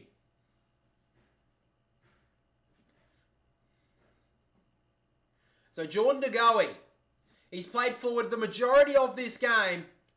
He's tiring in this last quarter. He's going to thump a long ball towards goal. He's hooked it. It just makes the distance. Touch through for a behind. 1 point the margin. Grandstand finish at the MCG. Nankervis takes the mark at halfback, works it in short to Chase Jones. Had a pretty good last quarter. 5 minutes, 45 on the clock. Goes with a long kick, turns it over to Frampton.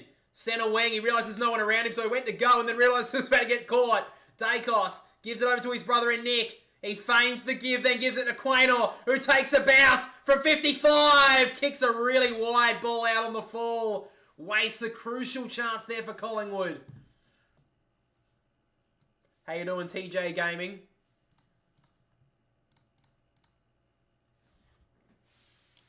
So now it's Hinge in the back pocket. He got this started in the last quarter. Long ball. O'Brien goes up. 1, 2, 3. Good grab from Riley O'Brien. That was a brilliant mark. So he just can take his time here. He goes in short to Nankervis. That went about 4 metres, but the umpire gives him the mark.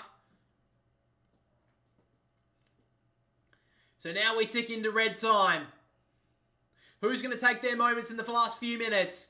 Long ball down the wing. Cameron gets in front. He went to play on. Oh, come on, umpire. He was off.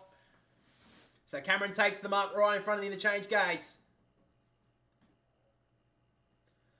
So Cameron goes back. They're looking maybe to switch it here with Maynard.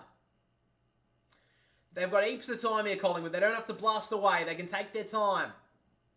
So Maynard sees the lead up here of Mason Cox. It had a little bit too much on it. McRae thumped it forward on the fist. Hinge is going to get pressured up by Hill. Didn't have possession of it. Sits under Hinge now. Bobby Hill wraps him up. And Collingwood will have a stoppage here. 4:20 on the clock.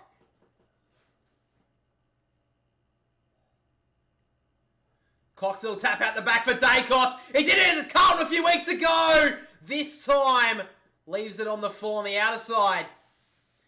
Great closing speed there from the Crows defenders just to lock him up. He couldn't get that he couldn't get it hooking back enough.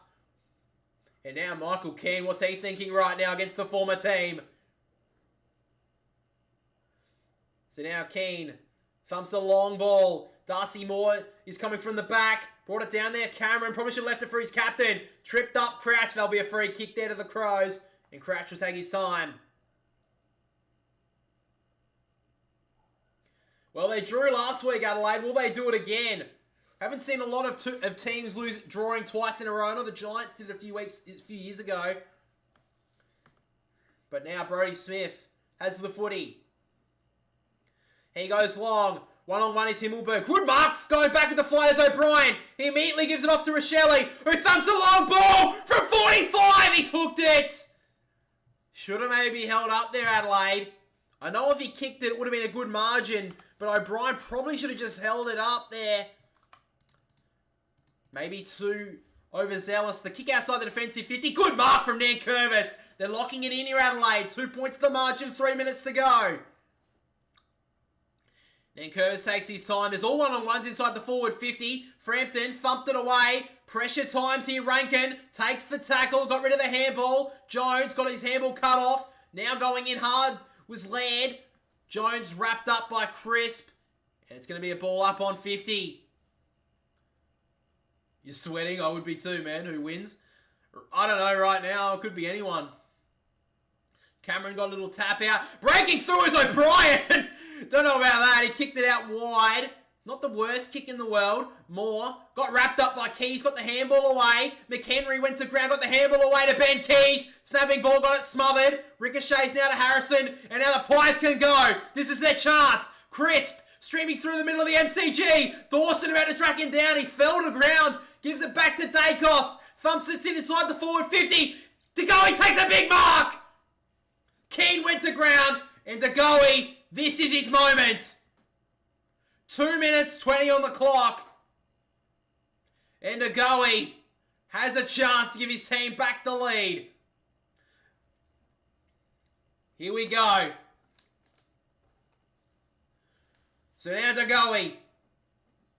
This is his moment. Can he take it? He does! Steers it home. The Pies are back in front.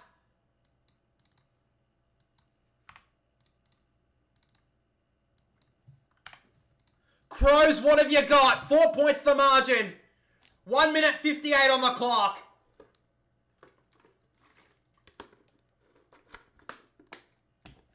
What a moment. What moments in this last quarter. Ben Keys was snapping at goal. Quaynor cut it off. And down the other end they go. Dawson almost shut down Crisp then, but almost fell into his ground to his advantage. And then Mark Keane fell at the crucial stage. So Mohammed's a Collingwood fan. Sure there's a lot of Collingwood fans watching right now. 60 people watching right now. Fucking hell. I guess this isn't on TV, is it? So back in the middle. Cameron with a tap down. Dacos tried to get a handball away. Had the chance. Ranken did well to wrap him up. Holding the ball. Here we go. So now Ranken takes the advantage. Thumps a long ball in front. Walker couldn't mark.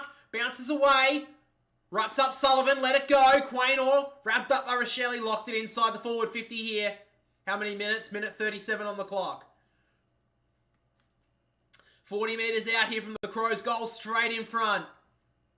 Can a Crows player take their moment? Rankin's always dangerous. Kicked a big goal already in this last quarter. Cameron tapped out the back. He wraps it up. Ball up. Minute 29. Crows have had their chances in this last quarter, but Collingwood have kicked the last goal to break back in front. O'Brien smacks it to space. Nankervis, the young man, got a handball out to Walker, who just handballs forward, but he's turned it over to Noble. Clearing ball towards the wing. It may be called by the umpire for insufficient intent. It's not. Butts gets a push in the back. Should get a free kick. No, it's called. Good call from the umpire. Cox has given away the free kick. Butts will get it. Minute 10. Can the Crows take a chance now? Good commentary. Cheers, mate.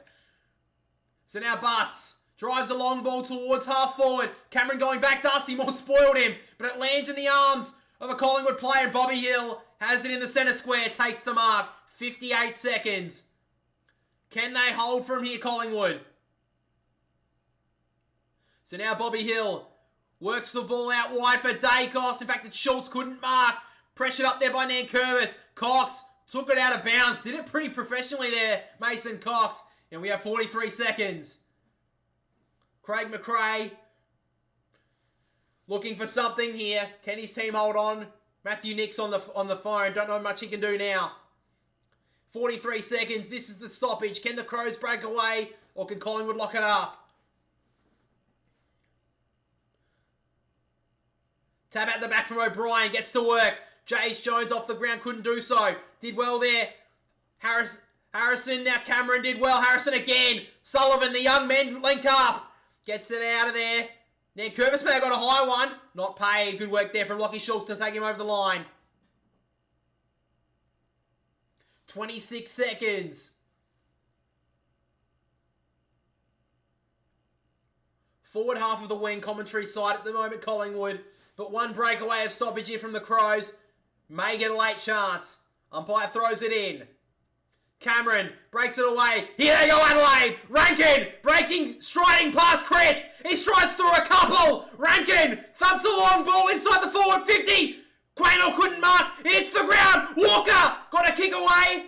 McHenry locked up, trying to break away. Wrapped up by Frampton. Here's their chance.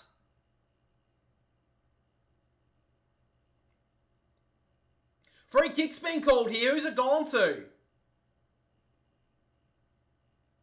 It's gone to Collingwood on the wing. I think Rankin's been called for too far. I think the Pies have won. The umpire's called for running too far. And Josh Dacos has the free kick. The siren's going to sound. Collingwood have survived an almighty scare. But Jordan De Goey is the hero. Collingwood have won.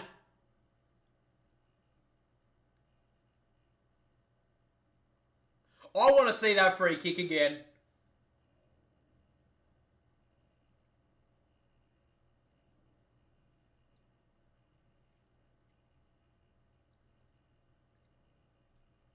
It's all over. Collingwood have won by 4 points. I want to see that free kick again. I think he was called for running too far.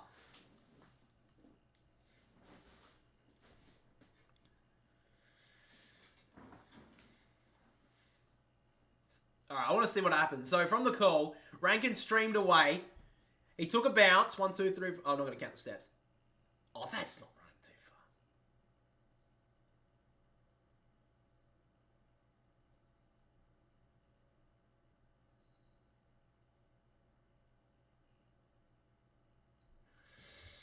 far. I think late in the game, I don't think you pay that. I think that's not right. I've seen a lot more steps taken. Anyway, I don't know if they would have scored anyway, but 16 seconds to go inside the forward 50. I don't think that would have been. I don't think that was going to be. I don't know. I don't know what would have happened. I don't think that's running too far, but nonetheless, Collingwood, I don't know. I think Collingwood probably deserved to win the game in the end, but it was a great game of footy. It was good to see. I just wish the umpires wouldn't get fucking involved in those last few moments. Like, we saw it against Carlton on gather round. Like, put the fucking whistle away. If you're going to take a fuck you from a fucking player on the field, get over yourself. I don't think that should have been called. Whatever. I'm not saying that Collingwood didn't deserve to win that game, by the way, guys. I think Collingwood played very well. I think it was a very good game of footy. But I don't think that should have been called for running too far.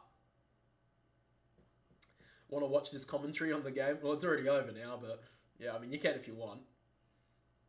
There probably are a couple of fake ones. Just maybe type in live footy free or something, and maybe you'll find something on Google. I don't know. I've never really had to do it, but yeah, that's probably the only way you can do it. But guys, that's basically the game. Collingwood have held on by 4 points. A massive last quarter. Collingwood kicked, I think, 1 goal, which was enough from Jordan De Goey to just break in front late with his second goal. Won the game. Right now on the votes, who am I going to give it to? Ooh. Nick Dacos did have 40 touches, but he made so many turnovers. What's his disposal efficiency in this game, Nick Dacos? 60%. He did go over 60%, but he did have like 20% on kicking efficiency, so he didn't use the ball very well. I really like John Noble's game, to be honest. Jack Crisp in the last quarter was brilliant too. God, it's tough. Isaac Ranken was really good for the Crows as well. 30 touches as well. How was his disposal? Because they said through the call that he was using the ball pretty poorly.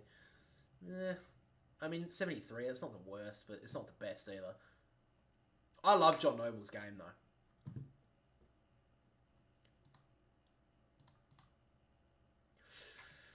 Ooh, it's tough.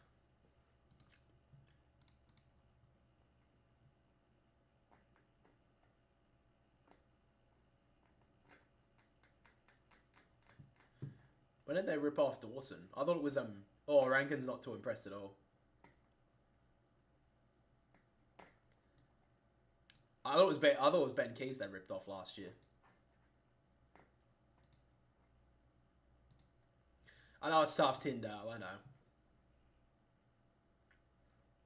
I don't know if they would have scored from that last moment, but I don't think it was running too far. It's really tough. The Crows played really well, but got pipped at the post, I would say.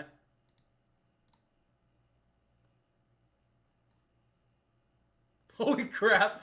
Alright, Jack, let's just calm down. It killed the last few moments, though.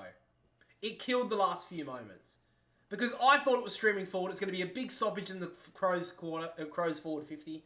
And then the umpire calls it back for running too far. Like, let it go. I mean, he didn't run that far. I don't think anyone on the ground would have thought he ran that far. Just takes away from it.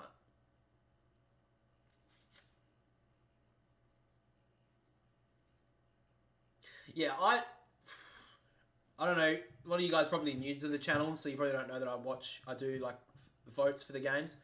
But me personally, I'll probably give 3 votes to John Noble. I thought he was brilliant. 2 votes would probably go to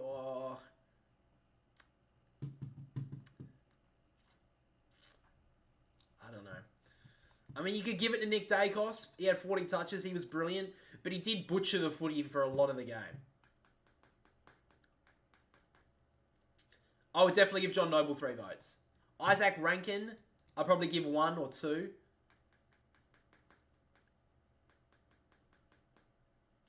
God, it's tough, given the votes. I'd have to think about it. I don't think my brother watched this game. He usually helps me with it. Last year we had Dawson getting punched in the face in the last few seconds. Now this shit. When did he get punched in the face? I'm blanking on this. I remember the Ben Keys one. I don't remember the Dawson getting punched in the face, though.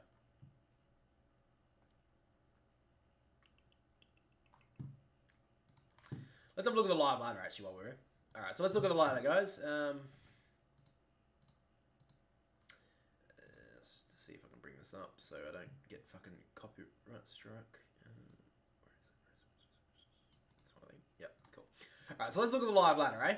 Alright, so right now with Collingwood's win, fucking hell, they jumped all the way up into 10th, into third spot with that win. 107 percentage, that's not the greatest, but that'll do. So with that win, that knocks Carlton outside of the 8, so that's interesting. With the Crows, though, right down here, 10 points off the pace right now, and it could be worse after the weekend as well, because, oh no, it won't be worse, because the Gold Coast are there. But, yeah, it's interesting right now, the ladder, looking at it. My Swans are up the top. Good to see. Love to see that, guys. If anyone didn't know, North Melbourne are down the bottom. I know that may have been a struggler for some people. They're right down the bottom. But yeah, that's basically what we have at the moment. I think we're going to end the stream, guys. I've got to go to the bathroom really badly because I've been sitting here for the last 3 hours, not going to the toilet.